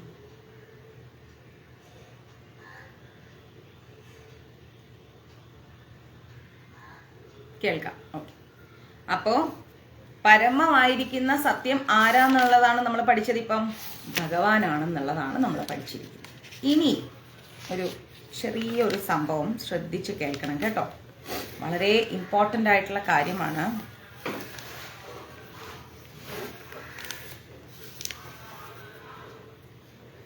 ചതുർയുഗ സങ്കല്പം ഹിന്ദുമതത്തിൻ്റെ ഒരു മൗലിക സിദ്ധാന്തമാണ് അല്ലെ. നമ്മുടെ ഹൈന്ദവത്തിന്റെ സംസ്കാരത്തിന്റെ അല്ലെങ്കിൽ മതത്തിന്റെ, നമുക്ക് എങ്ങനെ വേണമെങ്കിലും നമ്മുടെ ഹൈന്ദവ സംസ്കാരത്തെ നമുക്ക് കാണാം. അപ്പോ ചതുർയുഗ സങ്കല്പം നിങ്ങൾ പഠിച്ചല്ലോ, 4 യുഗങ്ങളെ കുറിച്ച് നമ്മൾ പഠിച്ചിട്ടുണ്ട്. ഈ 4 യുഗങ്ങളെ കുറിച്ച് പഠിക്കുന്നതും ഒരു മൗലിക സിദ്ധാന്തമാണ് നമുക്ക്. അതൊരു സത്യമായ ഒരു കാര്യം തന്നെയാണെന്ന് നമുക്ക് എല്ലാവർക്കും അറിയാം. സത്യയുഗം, ത്രേതായുഗം, ദ്വാപരയുഗം, കലിയുഗം, അങ്ങനെ 4 യുഗങ്ങൾ നമുക്കുണ്ടെന്നുള്ള കാര്യം നമുക്കറിയാം. അതാണ് ചതുർയുഗം എന്ന് പറയുന്നത്. എല്ലാവർക്കും അറിയാലോ, അതിൽ സംശയമൊന്നുമില്ലല്ലോ. ചതുർയുഗം എന്ന് പറഞ്ഞാൽ സത്യയുഗമുണ്ട്, ത്രേതായുഗമുണ്ട്, ദ്വാപരയുഗമുണ്ട്, കലിയുഗമുണ്ട്. അങ്ങനെ 4 യുഗങ്ങൾ നമുക്കുണ്ട്. ഇപ്പോ നടന്നുകൊണ്ടിരിക്കുന്നത് എന്താണ്? കലിയുഗമാണ്. ഓക്കെ. BC 3102 അതായത് ഏകദേശം ഒരു 5000 വർഷങ്ങൾക്ക് മുൻപേ കലിയുഗം ആരംഭിച്ചു ഇല്ലേ? ഭഗവാൻ കൃഷ്ണൻ സ്വർഗാരോഹണം ചെയ്തതോടുകൂടിയാണ് കലിയുഗം ആരംഭിച്ചതെന്നു നമ്മൾക്ക് അറിയാം. ഭഗവാൻ ഉള്ളപ്പോൾ കലിയുഗം ഇല്ല. കലിയുഗം ഇല്ലാത്തത് കൊണ്ട് എന്താണ്, കുറെ പ്രശ്നങ്ങളുമില്ല. സുവിശാമതാജി, കുറെ പ്രശ്നങ്ങളുമില്ല. അങ്ങനെ അങ്ങ് നമുക്ക് സ്വസ്ഥമായിട്ട് ജീവിച്ചു പോകാൻ പറ്റുന്ന ഒരു കാലത്തിൽ നിന്ന് ഭഗവാൻ അങ്ങ് പോയി. അതോടുകൂടി എന്തായി? കലിയുഗം തുടങ്ങി. കലിയുഗം ആയപ്പോഴത്തേക്കും പിന്നെ സഹിക്കാൻ പറ്റുന്നില്ല നമുക്ക്.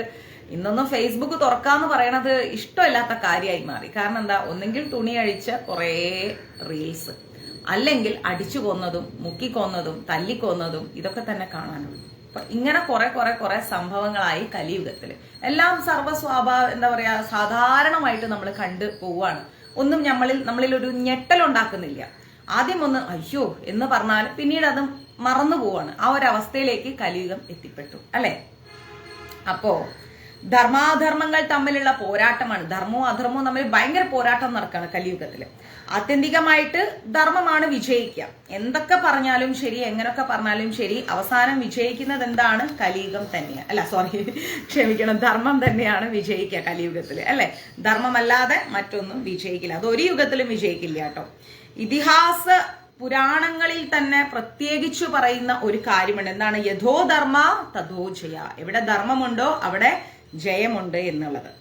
അവിടെ ജയമുണ്ട് എന്നുള്ള കാര്യം നമുക്ക് ഉറപ്പാണ്. എങ്കിലും നമ്മൾ പോകുന്ന വഴികൾ നമ്മൾ കുറച്ച് കഷ്ടപ്പെട്ടിട്ടായിരിക്കും ആ ഒരു ജയത്തിലേക്ക് എത്തുന്നത്. മഹാഭാരതത്തിൽ വ്യാസനും എന്താ ചെയ്യുന്നത്? അത് തന്നെ നമ്മൾ ഓർമ്മപ്പെടുത്തിക്കൊണ്ടിരിക്കുകയാണ്. എവിടെ ധർമ്മമുണ്ടോ അവിടെ ജയമുണ്ട്. ഇത് നമ്മളെ ഇങ്ങനെ, മഹാഭാരതം എന്ന് പറഞ്ഞാൽ മഹാഭാരതത്തിൽ ഇല്ലാത്തതൊന്നും ലോകത്തിലില്ല, ലോകത്തിൽ ഇല്ലാത്തതൊന്നും മഹാഭാരതത്തിലില്ല. അപ്പൊ മഹാഭാരതത്തിലും കൂടെ വ്യാസദേവരും നമ്മളെ അതിങ്ങനെ ഓർമ്മപ്പെടുത്തിക്കൊണ്ടിരിക്കുകയാണ്. ധർമ്മം അധർമ്മം ശ്രദ്ധിച്ചു കേൾക്കണേ. ധർമ്മവും അധർമ്മവും എന്നീ 2 എന്താ പറയാ വിശുദ്ധ ശക്തികൾക്ക്, അങ്ങനെ തന്നെ പറയണം, ധർമ്മത്തിനും അധർമ്മത്തെയും ജനിപ്പിച്ചത് ആരാണ്? ആരാ ജനിപ്പിച്ചത്? ബ്രഹ്മദേവൻ അല്ലെ. ബ്രഹ്മദേവൻ തന്നെയാണ്, ലോക സൃഷ്ടാവായിരിക്കുന്ന ബ്രഹ്മദേവൻ തന്നെയാണ് ധർമ്മത്തെയും അധർമ്മത്തെയും ജനിപ്പിച്ചിരിക്കുന്നത്. ബ്രഹ്മാവിന്റെ ഹൃദയത്തിൽ നിന്നാണ് എന്ത് ജനിക്കുന്നത്? ധർമ്മം ജനിക്കുന്നത്. പൃഷ്ഠത്തിൽ നിന്നാണ് എന്ത് ജനിക്കുന്നത്? അധർമ്മം ജനിക്കുന്നത്. ഒരിക്കലും മറന്നു പോകരുത്. എന്താണ്? നമ്മുടെ ബ്രഹ്മദേവന്റെ ഹൃദയത്തിൽ നിന്നാണ് ധർമ്മം ജനിക്കുന്നത്. പൃഷ്ഠത്തിൽ നിന്നാണ് എന്ത്? അധർമ്മം ജനിക്കുന്നത്.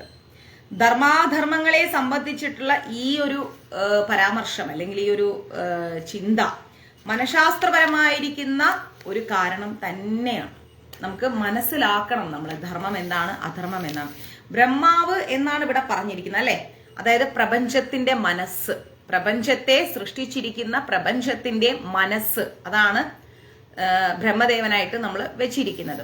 പ്രപഞ്ചത്തെ നമ്മളിപ്പോ ഒരു വ്യക്തിയായിട്ട് കാണുകയാണെങ്കിൽ, ഈ ലോകത്തെ നമ്മളൊരു വ്യക്തിയായിട്ട് സങ്കല്പിക്കുക. ഒരു വ്യക്തി, ഒരു വലിയ ഭീമാകാരമായിരിക്കുന്ന ഒരു വ്യക്തിയായിട്ട് നമ്മൾ ഈ പ്രപഞ്ചത്തെ കണ്ടാൽ, ആ സമഷ്ടിബോധത്തെ തന്നെയാണ് പ്രപഞ്ച സൃഷ്ടാവായ ബ്രഹ്മാവ് എന്ന പദം കൊണ്ട് നമ്മൾ ഉണ്ടാക്കുന്നത്, അർത്ഥമാക്കുന്നത്. ഈ പ്രപഞ്ചത്തെ നമ്മളിപ്പോ ഒരു കല്ലിനെ അല്ലെങ്കിൽ ഒരു മരത്തിനെയൊക്കെ ഒരു വ്യക്തിയായിട്ട് കാണുന്നത് പോലെ ഈ പ്രപഞ്ചത്തെ, ഈ ലോകത്തെ നമ്മളൊരു വ്യക്തിയായിട്ട് കണ്ടു കഴിഞ്ഞാൽ ആ വ്യക്തിത്വത്തെ നമുക്ക് ബ്രഹ്മദേവനായിട്ട് കാണാം. അങ്ങനെയുള്ള ബ്രഹ്മദേവന്റെ ഹൃദയത്തിൽ നിന്ന് ധർമ്മവും പൃഷ്ഠത്തിൽ നിന്ന് അധർമ്മവും ജനിച്ചു എന്ന് നമ്മൾ മനസ്സിലാക്കുക. അപ്പോ അതിൽ നിന്ന് ഒരു മനുഷ്യന്റെ ഊർധമുഖങ്ങളായിട്ട്, അതായത് ഒരു മനുഷ്യന് 2 മുഖങ്ങളുണ്ട് അല്ലെ. ഊർധമുഖം എന്ന് പറഞ്ഞാൽ എന്താണ്? പോസിറ്റീവ്, നല്ല നല്ല കാര്യങ്ങൾ. അധോമുഖങ്ങൾ എന്ന് പറഞ്ഞാൽ എന്താണ്? നെഗറ്റീവായിട്ടുള്ള കാര്യങ്ങൾ. അങ്ങനെ 2 കാര്യങ്ങൾ ഇരിക്കുന്ന എല്ലാവിധ വികാര വിചാരങ്ങളെയും ഉൽപ്പത്തി സ്ഥാനം മനസ്സാണെന്നത് പോലെ, അതായത് നമ്മുടെ ഒരു മനുഷ്യന്റെ ഉള്ളിൽ എന്താണ്? പോസിറ്റീവും ഉണ്ട്, നെഗറ്റീവും ഉണ്ട്, അല്ലെ? ഈ രണ്ട് കാര്യങ്ങളും ഒരു മനുഷ്യന്റെ എവിടെന്നാ വരുന്നത്? മനസ്സിൽ നിന്നാണ് വരുന്നത്. നന്മയും വരുന്നത് മനസ്സിൽ നിന്ന് തന്നെ, തിന്മയും വരുന്നത് മനസ്സിൽ നിന്ന് തന്നെയാണ്. അപ്പോ അതുപോലെയാണ് ധർമാധർമ്മങ്ങളുടെ സൃഷ്ടാവായിട്ട് ബ്രഹ്മദേവനെയും നമ്മൾ പറഞ്ഞിരിക്കുന്നത്. മനുഷ്യ മനസ്സിൽ നിന്ന് വരുന്ന പോസിറ്റീവ് കാര്യങ്ങൾ അവനെ വളർത്തിക്കൊണ്ടിരിക്കുകയാണ്, നെഗറ്റീവ് കാര്യങ്ങളെല്ലാം അവനെ താഴ്ത്തി കെട്ടുകയാണ്. മനസ്സിലായില്ലേ? ഒരു മനുഷ്യന്റെ ഹൃദയത്തിൽ നിന്ന് പോസിറ്റീവായിട്ടുള്ള കാര്യങ്ങളാണ് വരുന്നത് എങ്കിൽ ആ പോസിറ്റീവ് കാര്യങ്ങൾ അയാളെ ഉയർത്തിക്കൊണ്ടേയിരിക്കും. അതേസമയം നെഗറ്റീവ് കാര്യങ്ങളാണ് വരുന്നതെങ്കിൽ അത് അവരെ ഇങ്ങനെ താഴ്ത്തി കെട്ടിക്കൊണ്ടിരിക്കും. അപ്പൊ ഇത് രണ്ടും നമ്മൾ ദൈവിക ഗുണങ്ങളായിട്ട് കാണണം. മനസ്സിലായില്ലേ? രണ്ടും ദൈവിക ഗുണങ്ങളായിട്ട് കാണണം. അപ്പോൾ നമ്മൾ എന്തിനെയാണ് സ്വീകരിക്കേണ്ടത് എന്ന് നമ്മൾ സ്വയം ആലോചിച്ചു നോക്കുക. അതേസമയം നെഗറ്റീവ് കാര്യങ്ങൾ, അധോമുഖ വാസനകൾ എപ്പോഴും അവന്റെ നാശത്തിന് കാരണമാകും. നമ്മുടെ ഉള്ളിൽ നമ്മൾ നെഗറ്റീവായിട്ട് ചിന്തിച്ചാൽ, ഇപ്പോൾ ഒരാളില്ലാതാവണം, അല്ലെങ്കിൽ അത് കിട്ടരുത്, അത് കൊടുക്കരുത്, അല്ലെങ്കിൽ വേണ്ട, അങ്ങനെ നമ്മൾ ഒരാളുടെ ഒരു നന്മയ്ക്ക് തടസ്സമായി നിൽക്കുകയാണെങ്കിൽ കംപ്ലീറ്റ് ആ നെഗറ്റീവ് എനർജി നമ്മളെയാണ് ബാധിക്കുന്നത്. മനസ്സിലായില്ലേ? കംപ്ലീറ്റും അത് നമ്മളെയാണ് ബാധിക്കുന്നത്, അല്ലാതെ നമ്മൾ വിരൽ ചൂണ്ടുന്ന വ്യക്തിയല്ല ബാധിക്കുന്നത്. നമ്മൾക്ക് സ്വയം നശിക്കണ്ട എന്നുണ്ടെങ്കിൽ നമ്മൾ എപ്പോഴും പോസിറ്റീവായിട്ട് തിങ്ക് ചെയ്യുക, നന്മയെക്കുറിച്ച് മാത്രം ആലോചിക്കുക. നമ്മൾ മറ്റൊരാളെ ശരിയാക്കാൻ നടന്നു കഴിഞ്ഞാൽ നമ്മൾ ആദ്യം ശരിയാവണം, അല്ലെ? നമ്മൾ ശരിയായെങ്കിലേ നമുക്ക് മറ്റൊരാളെ ശരിയാക്കാൻ പറ്റൂ. നമ്മൾ എന്ത് ചെയ്യുക? നമ്മൾ നമ്മളെക്കുറിച്ച് മാത്രം ആലോചിക്കുക. മറ്റൊരാൾക്ക് വിശക്കുന്നുണ്ടോ, നമ്മൾ അവിടെ ഒരു നന്മ ചെയ്യാനുള്ള അവസരങ്ങൾ നമ്മൾ ചെയ്യാതിരിക്കരുത്. നന്മ ചെയ്യാൻ പറ്റുന്നിടത്തോളം നമുക്ക് നന്മ ചെയ്യാം. എപ്പോഴും നമുക്ക് എന്താ പറയാ, കൈയഴിഞ്ഞ് ചെയ്യാൻ പറ്റില്ല. കാരണം നമ്മളുണ്ടെങ്കിലേ നമുക്ക് മറ്റുള്ളവരെ സഹായിക്കാൻ പറ്റും. അപ്പം നമ്മളായിട്ടിരിക്കാൻ മറ്റുള്ളവർക്ക് നന്മ ചെയ്യാനുള്ള സമയവും സന്ദർഭവും നമ്മൾ യൂട്ടിലൈസ് ചെയ്യുക. അല്ലാതെ ഒരിക്കലും നമ്മൾ എന്ത് ചെയ്യരുത്? നെഗറ്റീവ് തിങ്സ് മാത്രം നമ്മുടെ ഹൃദയത്തിൽ കൊണ്ട് നടക്കരുത്. അങ്ങനെയാണെങ്കിൽ നമ്മൾ തന്നെ നശിച്ചു പോകും. അവയെ തന്നെ ആസുരിക ഗുണങ്ങളായിട്ടാണ് പറയുന്നത്. ഒരു മനുഷ്യന്റെ ഹൃദയത്തിൽ നെഗറ്റീവ് തിങ്കിങ് എപ്പോ വരുന്നോ, തെറ്റായ ചിന്തകൾ എപ്പോ വരുന്നോ, അത് ആസുരിക സ്വഭാവമാണ്, ആസുരിക ഗുണങ്ങളാണ്, അസുരന്റെ ഗുണങ്ങളാണത്. മനസ്സിലായില്ലേ? ഏറ്റവും ഉത്കൃഷ്ടമായ വാസനയിൽ നിന്ന് അഥവാ വികാര വിചാരങ്ങളിൽ നിന്ന് മനുഷ്യൻ അഥവാ ലോകം എപ്രകാരമാണ് നികൃഷ്ടമായിരിക്കുന്ന വികാര വിചാരങ്ങളിലേക്ക് പതിക്കുന്നത് എന്ന് തന്നെ നമ്മൾ ഓരോ യുഗത്തിലും പഠിക്കണം. ഓരോ യുഗത്തിൽ എടുക്കുകയാണെങ്കിലും ഇപ്പൊ കലിയുഗത്തെ പോലെ മറ്റു 3 യുഗങ്ങളും ഇല്ല. കലിയുഗം ഒരു വല്ലാത്ത അവസ്ഥയിലൂടെയാണ് കടന്നു പോകുന്നത്, അല്ലെ? ചിന്തിക്കാൻ പറ്റാത്ത അവസ്ഥയിലൂടെയാണ് കലിയുഗം കടന്നു പോകുന്നത്. അതിന്റെ കാരണം എന്ന് പറഞ്ഞു കഴിഞ്ഞാൽ കുറെയൊക്കെ നമ്മുടെ ചിന്താഗതികളാണ്. നമ്മളൊരു പോസിറ്റീവ് ചിന്തയിലേക്ക് പോവുകയാണെങ്കിൽ നമുക്ക് എപ്പോഴും പോസിറ്റീവായിട്ടിരിക്കാൻ പറ്റും. ഒരു നെഗറ്റീവ് ചിന്തയിലേക്കാണ് നമ്മൾ പോകുന്നതെങ്കിൽ എപ്പോഴും നമ്മുടെ കാര്യങ്ങൾക്ക് തടസ്സമായിരിക്കും. നമ്മൾ വിചാരിക്കും, എനിക്കെല്ലാം കിട്ടി, എനിക്കെല്ലാം വന്നു, എനിക്കെല്ലാം സാധിച്ചു, ഞാൻ ഇപ്പോഴാണ് ശരിയായത്. ഇതൊക്കെ വെറുതെയാണ്. ഓരോ സ്റ്റെപ്പ് എടുത്ത് മുന്നോട്ട് വെക്കുമ്പോഴും നമുക്ക് അറിയാൻ പറ്റും എന്ത്, നമ്മൾക്കുള്ളിലുള്ള എത്രത്തോളം നെഗറ്റീവ് ചിന്തകൾ നമ്മളെ എഫക്ട് ചെയ്തിരിക്കുന്നു. അതുകൊണ്ട് നമ്മൾ എപ്പോഴും പോസിറ്റീവ് ചിന്തകളുമായിട്ട് മുന്നോട്ട് പോവുക. ഏതൊരു സങ്കല്പത്തിനും മൂർത്തഭാവം നൽകിക്കൊണ്ട് അഥവാ ദേവതാ കൽപ്പനയിലൂടെ വിവരിക്കുക എന്നുള്ളതാണ് ഭാരതീയ സഭ്യതയുടെ ഒരു പൊതു സവിശേഷത, അല്ലെ? നമ്മൾ ഏതൊരു സങ്കല്പം ഉണ്ടെങ്കിലും, എന്തൊരു സങ്കല്പം ഉണ്ടെങ്കിലും അതിനൊരു ദേവതയുണ്ട്. ആലോചിച്ച്, ഒരു മഴ എടുത്താലും ശരി, ഒരു കാറ്റെടുത്താലും ശരി, എന്തെടുത്താലും നമ്മൾ അതിനൊരു ദേവതാ സങ്കല്പം നമുക്കുണ്ട്. അങ്ങനെ ഒരു ദേവതാ സങ്കല്പത്തിലൂടെയാണ് നമ്മുടെ ഭാരതീയ സംസ്കാരം തന്നെ കടന്നു പോകുന്നത്. അതായത് സമസ്തവും, പ്രപഞ്ചത്തിലെ സമസ്തവും നമ്മൾ എന്ത് കാണുന്നു? ഒരു ദേവനായി, ഒരു ദേവതയായി നമ്മൾ കാണുന്നുണ്ട്. സൂര്യദേവനാവട്ടെ, ചന്ദ്രദേവനാവട്ടെ, അങ്ങനെ എല്ലാത്തിനെയും, നക്ഷത്രങ്ങളാണെങ്കിൽ 28 നക്ഷത്രങ്ങളെയും നമ്മൾ എന്താ പറയാ, ദേവന്മാരായിട്ട് കാണുന്നു. അപ്പൊ എല്ലാത്തിനും ഒരു ഈശ്വരീയ സങ്കല്പം നമ്മുടെ ഭാരതീയ സംസ്കാരം നമ്മളെ പഠിപ്പിച്ചു വെച്ചിട്ടുണ്ട്. അപ്പോ ഒരു മനുഷ്യന്റെ അപ്പോ നമ്മൾ മനസ്സിലാക്കുക, ആ സങ്കല്പത്തെ അല്ലെങ്കിൽ ആ തത്വത്തെ, നമ്മൾ അങ്ങനെ കാണുന്ന സങ്കല്പത്തെ അല്ലെങ്കിൽ ആ തത്വത്തെ കൂടുതൽ മനസ്സിലാക്കാൻ നമുക്ക് സാധിക്കുന്നുണ്ട് ഇതുമൂലം, അല്ലെ? നമ്മുടെ ആ ഒരു സംസ്കാരം കൊണ്ട് ആ ഒരു സങ്കല്പത്തെ കൂടുതൽ അടുത്തറിയാൻ നമുക്ക് സാധിക്കുന്നുണ്ട്. ധർമ്മദേവൻ എന്ന് പറഞ്ഞു കഴിഞ്ഞാൽ ബ്രഹ്മദേവന്റെ ഹൃദയത്തിൽ നിന്ന് വന്നതാണ്. നമ്മൾ പഠിച്ചു പോസിറ്റീവ്. ധർമ്മദേവൻ എന്ന് പറഞ്ഞാൽ ബ്രഹ്മദേവന്റെ ഹൃദയത്തിൽ നിന്ന് വന്നതാണ്. ഒരു മനുഷ്യന്റെ ഏറ്റവും ശ്രേഷ്ഠമായ വികാര വിചാരങ്ങൾ ഉള്ളത് എവിടെയാണ്? ഹൃദയത്തിലാണ്.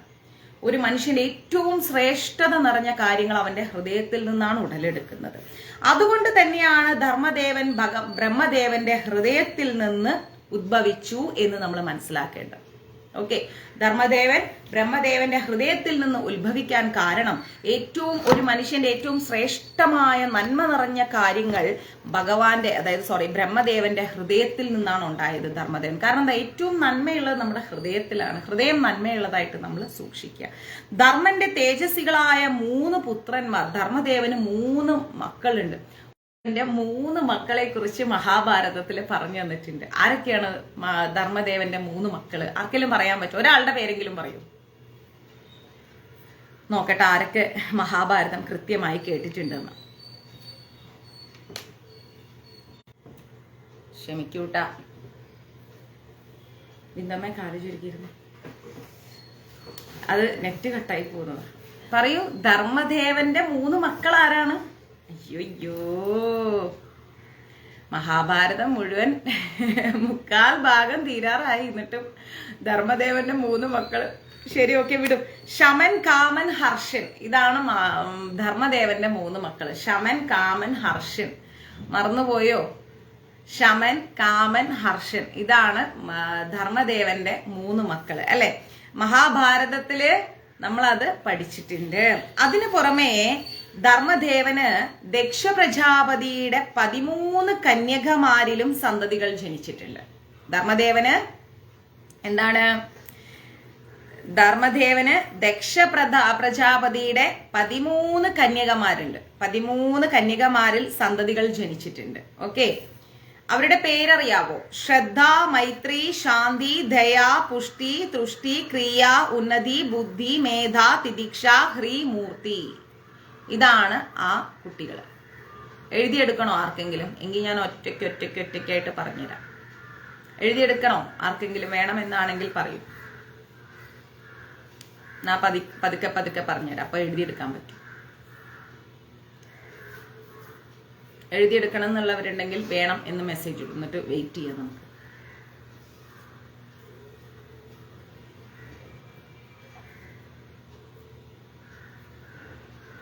വേണ്ട, ആർക്കും എഴുതിയെടുക്കണ്ട.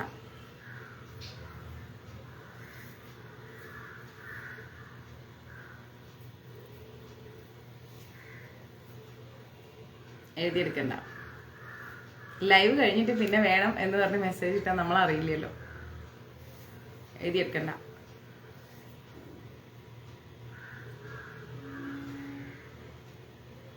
ഒന്നും കൂടെ പറഞ്ഞുതരാം, ശ്രദ്ധിച്ചു കേട്ടാ മതി.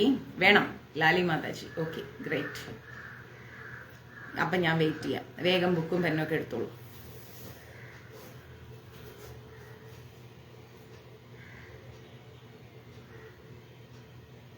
ധർമ്മദേവൻ എന്ന് എഴുതിയിട്ട് ധർമ്മദേവന്റെ 3 മക്കള്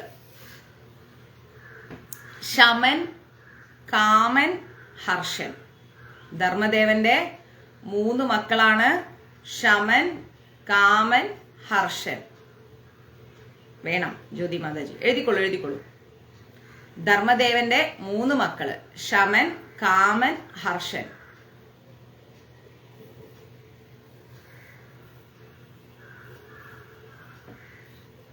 ശമൻ, കാമൻ, ഹർഷൻ. ധർമ്മദേവന്റെ 3 മക്കള്. എഴുതിക്കോളൂ. ധർമ്മദേവന്റെ 3 മക്കള് ശമൻ, കാമൻ, ഹർഷൻ. ഓക്കെ, അതെഴുതിയില്ലേ? അതിനു പുറമെ ധർമ്മദേവന് ദക്ഷ പ്രജാപതിയുടെ 13 മക്കളിൽ 13 കന്യകമാരിൽ ധർമ്മദേവന് ദക്ഷ പ്രജാപതിയുടെ 13 കന്യകമാരിൽ സന്തതികൾ ജനിച്ചിട്ടുണ്ട്, കുട്ടികൾ ജനിച്ചിട്ടുണ്ട്.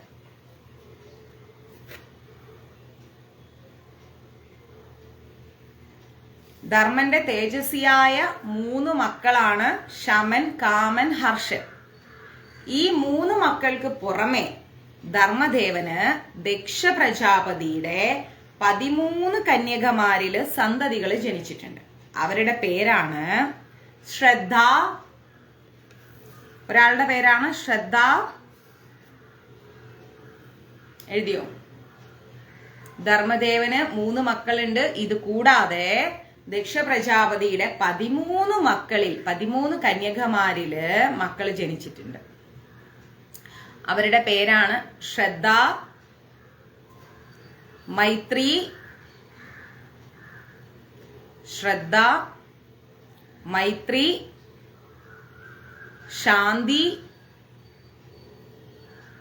ശ്രദ്ധ, മൈത്രി, ശാന്തി, ദയ,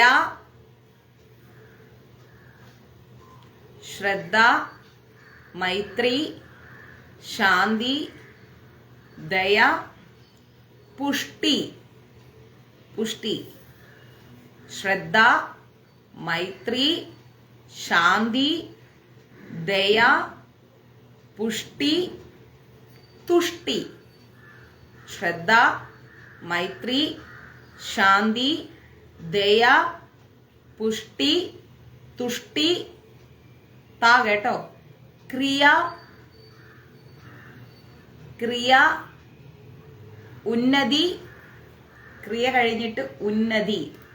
ശ്രദ്ധ, മൈത്രി, ശാന്തി, ദയ, പുഷ്ടി, തുഷ്ടി, ക്രിയ, ഉന്നതി, ബുദ്ധി. അടുത്തത് ബുദ്ധി, മേധ, ദ, മാധവിയുടെ ധ, മേധ, ബുദ്ധി കഴിഞ്ഞിട്ട് മേധ, തിദിക്ഷ. താ എഴുതില്ലേ, താ, തിദിക്ഷ, തിദിക്ഷ, ഹ്രീ, ഓം ഹ്രീം എന്നെഴുതില്ലേ, ആ ഹ്രീ, ഹ്രീ. പിന്നെ മൂർത്തി. എഴുതിയോ? എഴുതിയോ? എഴുതിയെങ്കിൽ എഴുതി എന്ന് പറഞ്ഞിട്ടൊന്ന് മെസ്സേജ് ഇടൂ. കമന്റ്സ് വരുന്നില്ല. ലാസ്റ്റ് രേഖ അനിൽകുമാർ മാതാജിയുടെ കമന്റ്സിലാണ് നിൽക്കുന്നത്. എഴുതി കഴിഞ്ഞെങ്കിൽ മെസ്സേജ് ഇട്ടു. എഴുതി കഴിഞ്ഞെന്ന്, എഴുതി എന്ന് പറഞ്ഞ മെസ്സേജ് ഇട്ടു. ഒന്നുകൂടെ പറഞ്ഞുതരാം. ശ്രദ്ധ, മൈത്രി, ശാന്തി, ദയ, പുഷ്ടി, തുഷ്ടി, ക്രിയ, ഉന്നതി, ബുദ്ധി, മേധ, തിദിക്ഷ, ഹ്രീ, മൂർത്തി. ക്ലിയർ? എഴുതി കഴിഞ്ഞോ?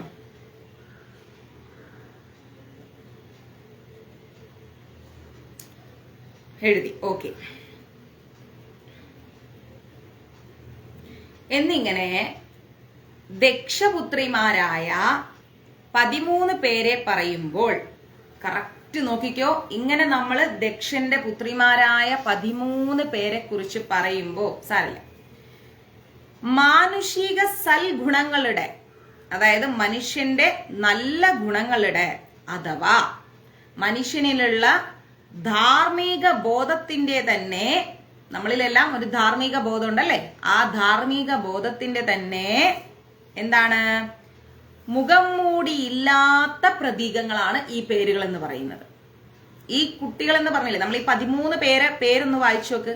ശ്രദ്ധ നമുക്ക് വേണം, മൈത്രി നല്ല ഇടപെടുന്ന സ്വഭാവം, ശാന്തി, ദയ, പുഷ്ടി, തുഷ്ടി, ക്രിയ, ഉന്നതി, ബുദ്ധി, മേധ, തിദിക്ഷ, ഹ്രീ, മൂർത്തി. ഈ പേരുകളെല്ലാം തന്നെ മനുഷ്യന്റെ ധാർമ്മിക ഗുണങ്ങളുടെ ബോധത്തിന്റെ മുഖം മൂടിയില്ലാത്ത 10 പ്രതീകങ്ങളായിട്ട് നമുക്ക് കാണാൻ പറ്റും. ഈ പേരുകളെ നമ്മൾ ഡീപ്പായിട്ട് നോക്കിക്കഴിഞ്ഞാൽ, ഈ പേരുകൾ ഓരോന്നും ഗൂഗിളിൽ പോയിട്ട് ഇടുക.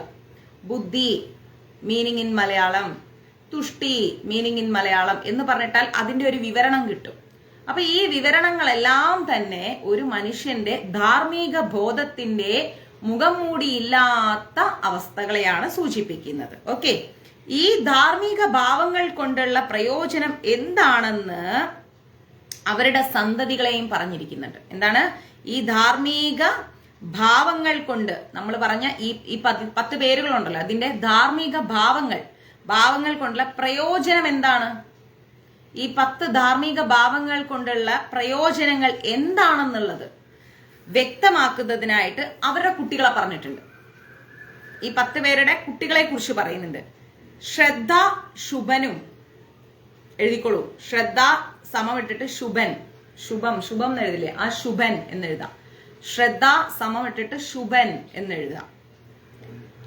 മൈത്രി സമം ഇട്ടിട്ട് പ്രസാദൻ. ഇത് നിങ്ങൾക്ക് മുന്നോട്ട് കുറച്ചും കൂടെ ഈസി ആവും പഠിക്കാൻ, അതുകൊണ്ടാണ്.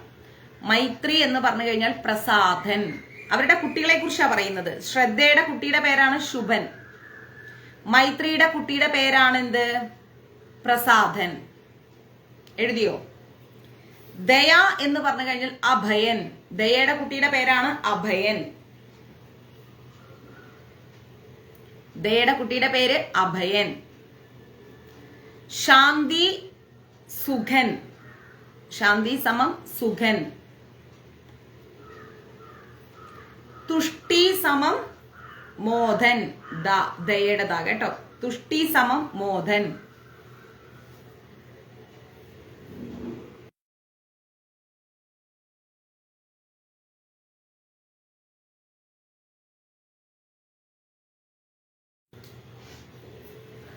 തുഷ്ടി സമം ഇട്ടിട്ട് മോദൻ.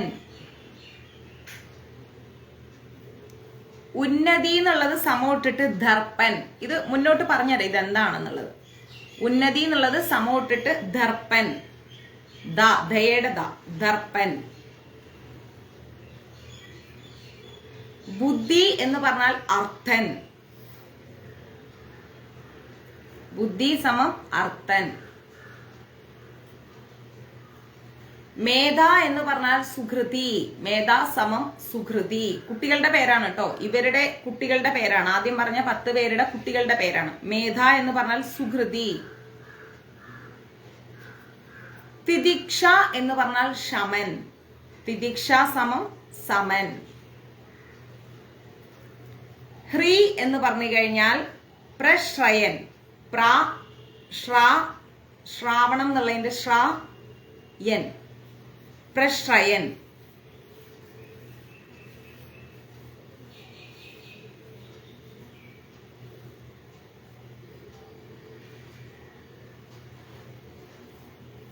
എഴുതിയില്ലേ?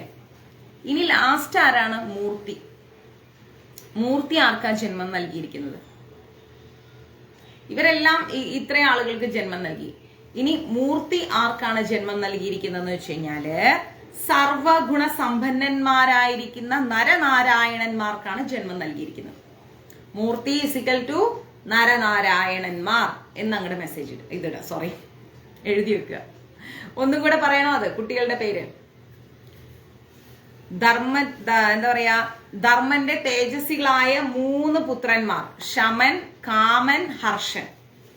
ശമൻ, കാമൻ, ഹർഷൻ, ധർമ്മന്റെ 3 പുത്രന്മാർ. ഇതിനു പുറമെ ദക്ഷ പ്രജാപതിയുടെ 13 കന്യകമാരിൽ എന്താ പറയുന്നത്, 13 കന്യകമാരിലും സന്തതികൾ ഉണ്ടായിട്ടുണ്ട്. ദക്ഷ പ്രജാപതിയുടെ 13 കന്യകമാരിലും ധർമ്മന് കുട്ടികൾ ഉണ്ടായിട്ടുണ്ട്. അവരുടെ പേരാണ് ശ്രദ്ധ, മൈത്രി, ശാന്തി, ദയ, പുഷ്ടി, തുഷ്ടി, ക്രിയ, ഉന്നതി, മേധ, തിദിക്ഷ, ഹ്രീ, മൂർത്തി.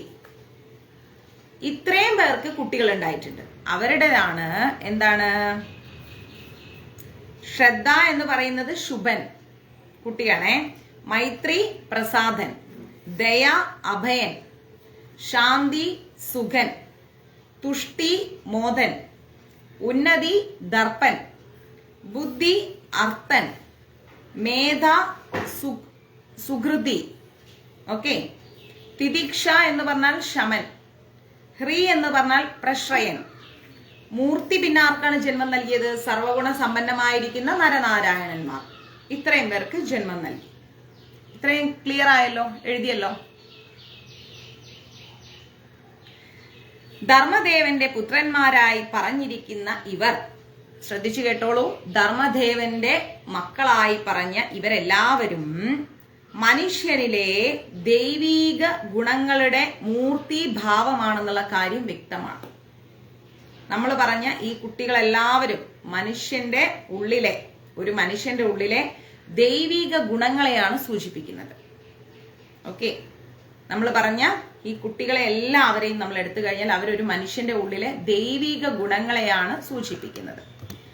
മനുഷ്യന്റെ മനസ്സിൽ എപ്പോഴാണോ ധർമ്മം സ്ഥിതി ചെയ്യുന്നത്, എപ്പോഴാണോ ഒരു മനുഷ്യന്റെ ഉള്ളിൽ ധർമ്മം ഉണ്ടാവുന്നത്, അപ്പോ മാത്രമായിരിക്കും ഈ സൽഗുണങ്ങൾക്കും അവരുടെ സന്തതികൾക്കും എന്തുണ്ടാവുന്നത്, അഭിവൃദ്ധി ഉണ്ടാവുന്നത്.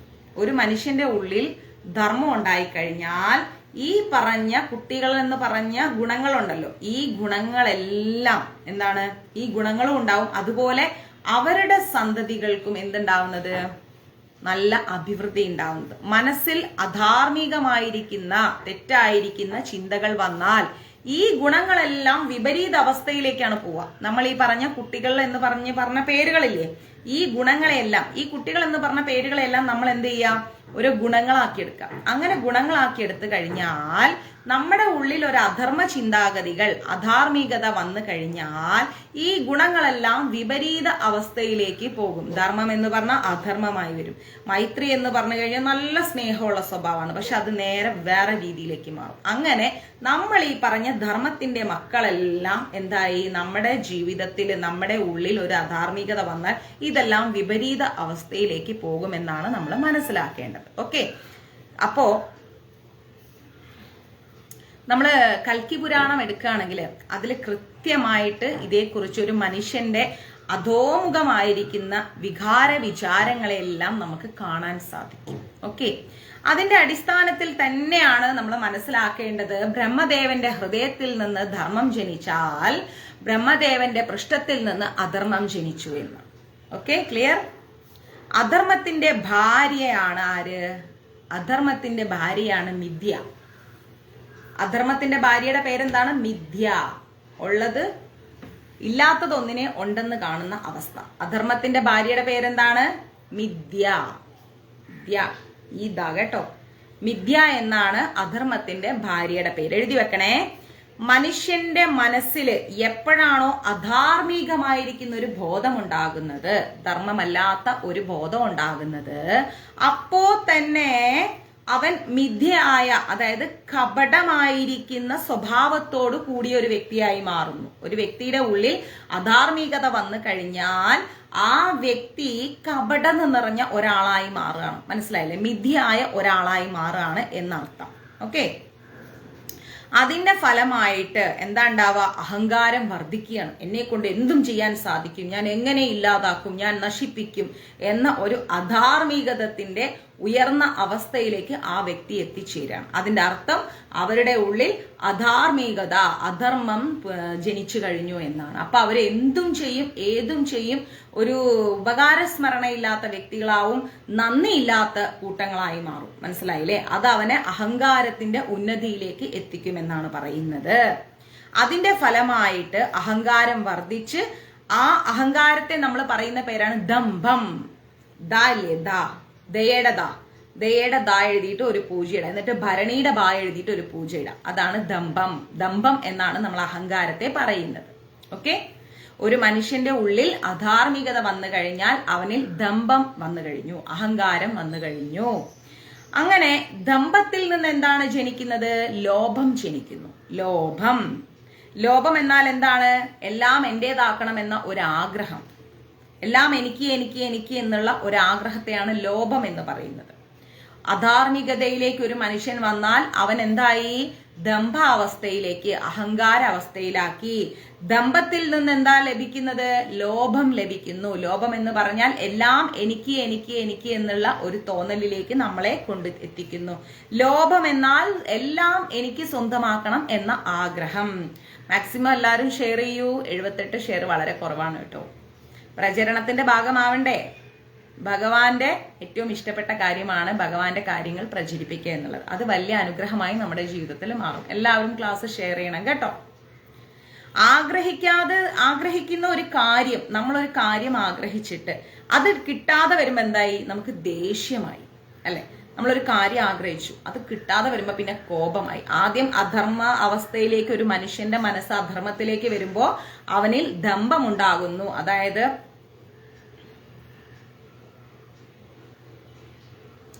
സുജാത മാതാജി ഞങ്ങൾ ഉണ്ടായിരുന്നില്ല, വൃന്ദാവന യാത്രയിലായിരുന്നു. മെനയാന്ന് രാവിലെയാണ് എത്തിയത്.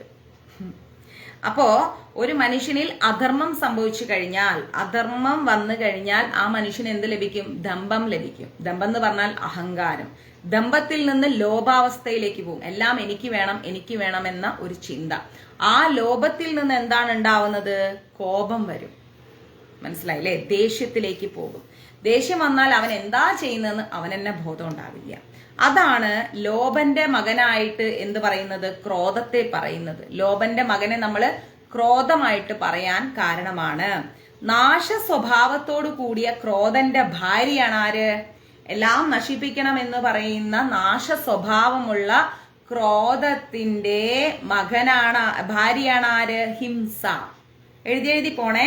ക്രോധത്തിന്റെ ഭാര്യയുടെ പേരെന്താണ്? ഹിംസ. ക്രോധം കൊണ്ട് ഹിംസിക്കാമെന്ന ഒരാഗ്രഹം ഉണ്ടാവുന്നു. ദേഷ്യം കൊണ്ട് നശിപ്പിക്കണം നശിപ്പിക്കണം എന്നൊരു ചിന്തയാണ് അവർക്കുള്ളിൽ ഉണ്ടാവുന്നത്. ആദ്യം നമ്മൾ എന്താ മനസ്സിലാക്കേണ്ടത്? അങ്ങനെ നമ്മളെ ഉള്ളിൽ ഒരു അധർമ്മം മുട്ടിട്ട് കഴിഞ്ഞാൽ ആ അധർമ്മത്തിൽ നിന്ന് നമുക്ക് എന്ത് ലഭിക്കുന്നു? നമുക്ക് ദമ്പം എന്ന് പറയുന്ന ഒരവസ്ഥയുണ്ടാവുന്നു. അഹങ്കാരം എന്ന് പറയുന്ന ഒരവസ്ഥയുണ്ടാവുന്നു. അഹങ്കാരത്തിൽ നിന്ന് ലോഭം എന്ന് പറയുന്ന ഒരവസ്ഥയുണ്ടാകുന്നു. ലോഭം ജനിച്ചു കഴിഞ്ഞാൽ എന്താ ഉണ്ടാവുക? ലോഭം എന്നാൽ എല്ലാം സ്വന്തമാക്കണം സ്വന്തമാക്കണം എന്ന് പറയുന്ന ഒരു ഭാവം. ആ ലോഭം എന്ന് പറയുന്ന അവസ്ഥയിൽ നിന്ന് എന്താ ഉണ്ടാവുന്നത്? ആഗ്രഹിക്കാവുന്ന കാര്യങ്ങൾ കിട്ടാതെ വരുമ്പോൾ നമുക്ക് കോപം ഉണ്ടാകുന്നു. കോപം വന്നു കഴിഞ്ഞാൽ എന്തായി? അത് ലോഭന്റെ മകനെയാണ് ക്രോധം എന്ന് പറയുന്നത്. മനസ്സിലായില്ലേ? ദേഷ്യം. നാശ സ്വഭാവത്തോടു കൂടിയ ക്രോധന്റെ ഭാര്യയെ നമ്മൾ എന്ത് പറയുന്നു? ഹിംസ എന്ന് പറയുന്നു. ആ ഹിംസയിലെ എന്താണ്? ഹിംസന്റെ അതായത് നാശ സ്വഭാവം. ആ ക്രോധം കൊണ്ട് നമുക്ക് ഹിംസിക്കണം ഹിംസിക്കണം എന്ന് പറയുന്ന, അതായത് മറ്റുള്ളവരെ നശിപ്പിക്കണം എന്ന് പറയുന്ന ചിന്താഗതി ഉണ്ടാകുന്നു. അതുകൊണ്ടാണ് ക്രോധന്റെ ഭാര്യയായിട്ട് ഹിംസയെ നമ്മൾ കൊണ്ടുവരുന്നത്. ക്രോധം കൊണ്ട് ഹിംസിക്കണം എന്നുള്ള ഒരാഗ്രഹമാണ് നമുക്കുള്ളിൽ ഉണ്ടാകുന്നത് എന്നുള്ളതിന്റെ സ്പഷ്ടമായിരിക്കുന്ന ഒരു വിവരണമാണ് നമ്മൾ ഇവിടെ പഠിച്ചത്. ഒരു മനുഷ്യൻ അധാർമികതയിലേക്ക് പോകുന്ന വഴികളാണ് നമ്മളിപ്പോ ഇവിടെ ഭാര്യയായിട്ടും മക്കളായിട്ടും വിവരിച്ച് പഠിച്ചത്. ഇതാണ് മനുഷ്യന്റെ ഹിംസാത്മകമായിരിക്കുന്ന സ്വഭാവം അവനെ നാശത്തിലേക്ക് നയിക്കുന്നു എന്ന് പറയുന്നത്. മനസ്സിലായില്ലേ? ഒരു മനുഷ്യനിൽ അധർമ്മം ജനിച്ചു കഴിഞ്ഞാൽ ആ അധർമ്മത്തിൽ നിന്ന് അവൻ ഏതവസ്ഥയിലേക്ക് എത്തിച്ചേരുന്നു എന്നുള്ളതിന്റെ വിവരണമാണ് നമ്മളിപ്പോ ഇവിടെ പഠിച്ചത്. ഓക്കെ. ക്രോധന്റെയും ഹിംസയ്ക്കും, ക്രോധന്റെ ഭാര്യയുടെ പേരാണ് ഹിംസ. അപ്പൊ ഇവർക്കൊരു കുട്ടി ഉണ്ടായി. ആ കുട്ടിയുടെ ആ മകന്റെ പേരെന്താ? ക്രോധത്തിനും ഹിംസയ്ക്കും കൂടെ ഒരു കുട്ടി ഉണ്ടായി. ആ കുട്ടിയുടെ പേരെന്തായിരിക്കും? ആർക്കെങ്കിലും പറയാൻ പറ്റും? ഗസ് ചെയ്യാൻ പറ്റും? ക്രോധയ്ക്കും ഹിംസയ്ക്കും കൂടെ ഒരു കുട്ടി ഉണ്ടായി. ആ കുട്ടിയുടെ പേരെന്തായിരിക്കും? എന്തെങ്കിലും ഐഡിയ ഉണ്ടോ? ഒരു മനുഷ്യനിൽ അധാർമികത വന്നു കഴിഞ്ഞാൽ ആ മനുഷ്യനെത്തുന്ന അവസ്ഥ എന്തായിരിക്കും?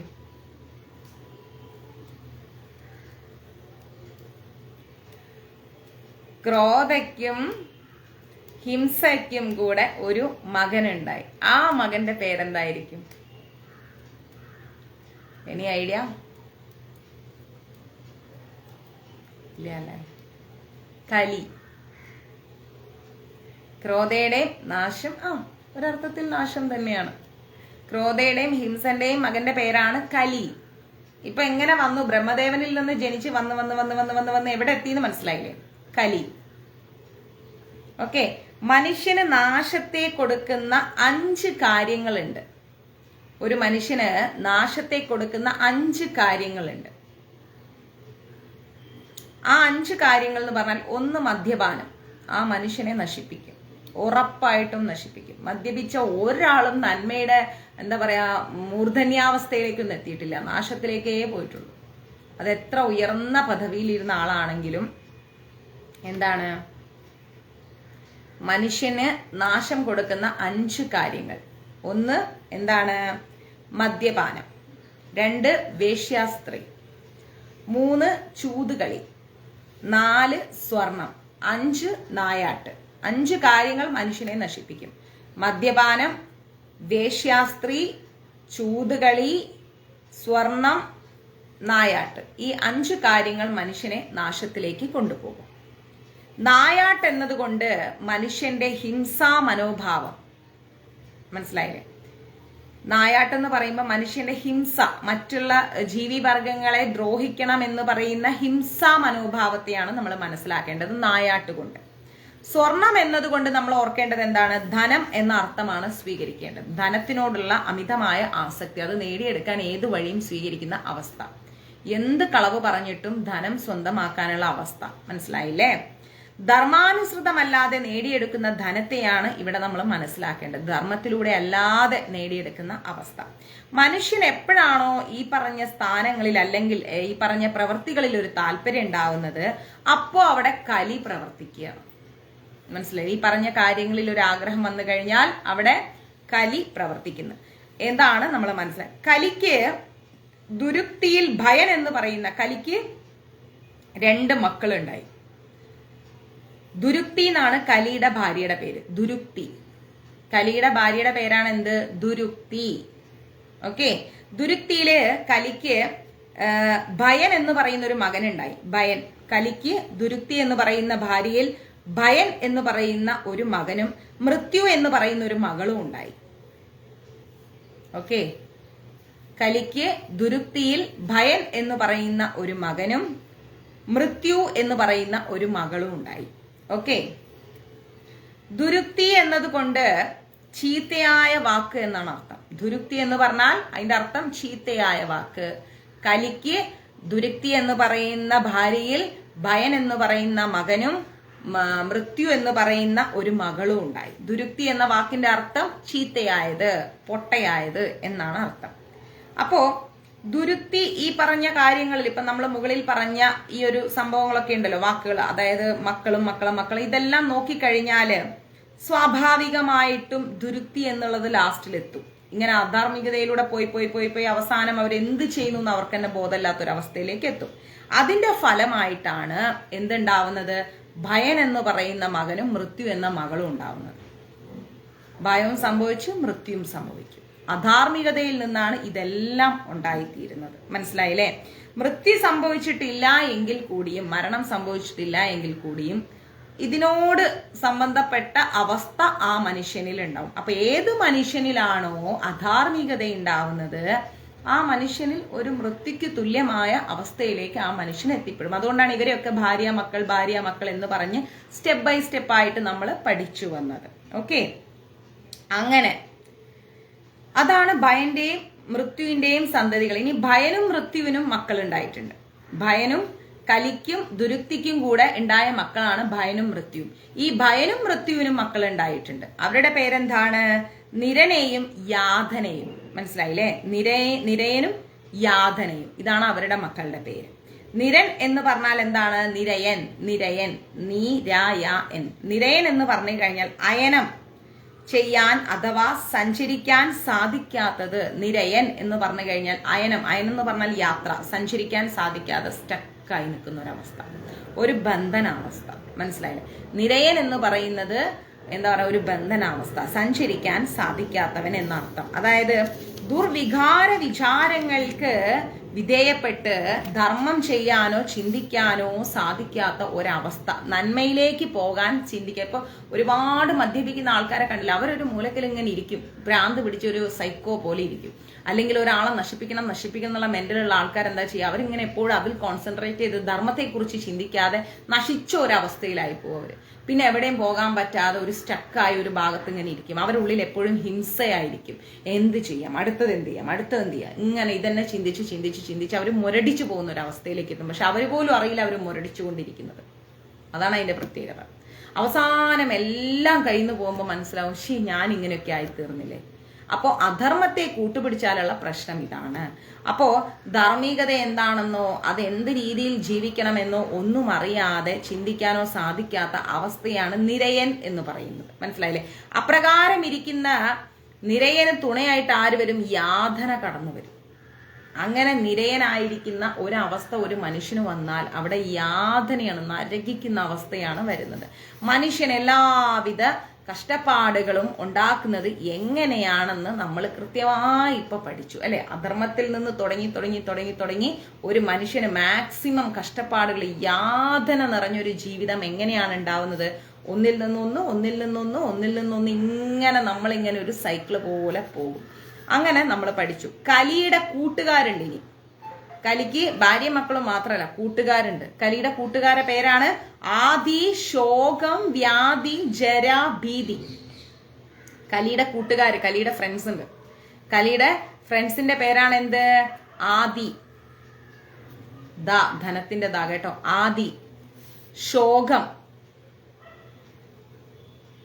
വ്യാധി, ജര, ഭീതി. ഇങ്ങനെ 5 ഫ്രണ്ട്സ് ഉണ്ട്. ഇതെല്ലാം മനുഷ്യന്റെ ഹീനമായ ചിന്താഗതികളെ, വസ്തുതകളെ സ്പഷ്ടമായി നമുക്ക് മനസ്സിലാക്കാൻ സാധിക്കും അല്ലെ. ഒരു മനുഷ്യനിലുള്ള മോശം ചിന്താഗതികളെയാണ് നമ്മൾ ആദി, ശോകം, വ്യാധി, ജര, ഭീതി ഇതിൽ നിന്ന് നമ്മൾ മനസ്സിലാക്കേണ്ടത്. ഓക്കെ, ഈ 5 കാര്യങ്ങൾ ഇത്രയും പോരെ? ബാക്കി പിന്നെ എടുക്കാം. സമയം എത്രയോ? 9 മണിയൊക്കെ ആയില്ലേ. ഇന്നത്തെ ക്ലാസ് നിങ്ങൾക്ക് പ്രയോജനകരമാണോ?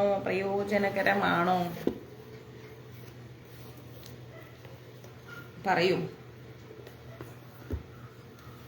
മനസ്സിലായോ ഇന്നത്തെ ക്ലാസ്? ഒരു മനുഷ്യന്റെ ഹീനമായിരിക്കുന്ന ജീവിത രീതിയിലൂടെ യാത്ര ചെയ്യുമ്പോൾ ഉള്ള ഒരു അവസ്ഥയാണ് നമ്മൾ പഠിച്ചത്. മനസ്സിലായോ ഇന്നത്തെ ക്ലാസ്? ഉപകാരപ്രദമായിരുന്നോ ഇന്നത്തെ ക്ലാസ്? ഇത്രയും കാര്യങ്ങൾ നമുക്ക് അറിയാമായിരുന്നോ മുൻപേ?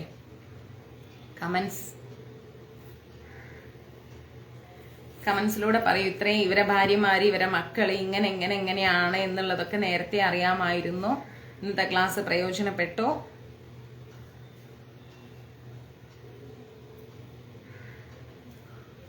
പറയൂ.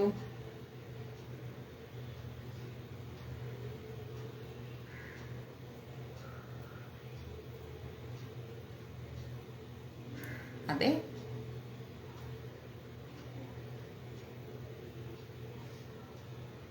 നല്ല ക്ലാസ്.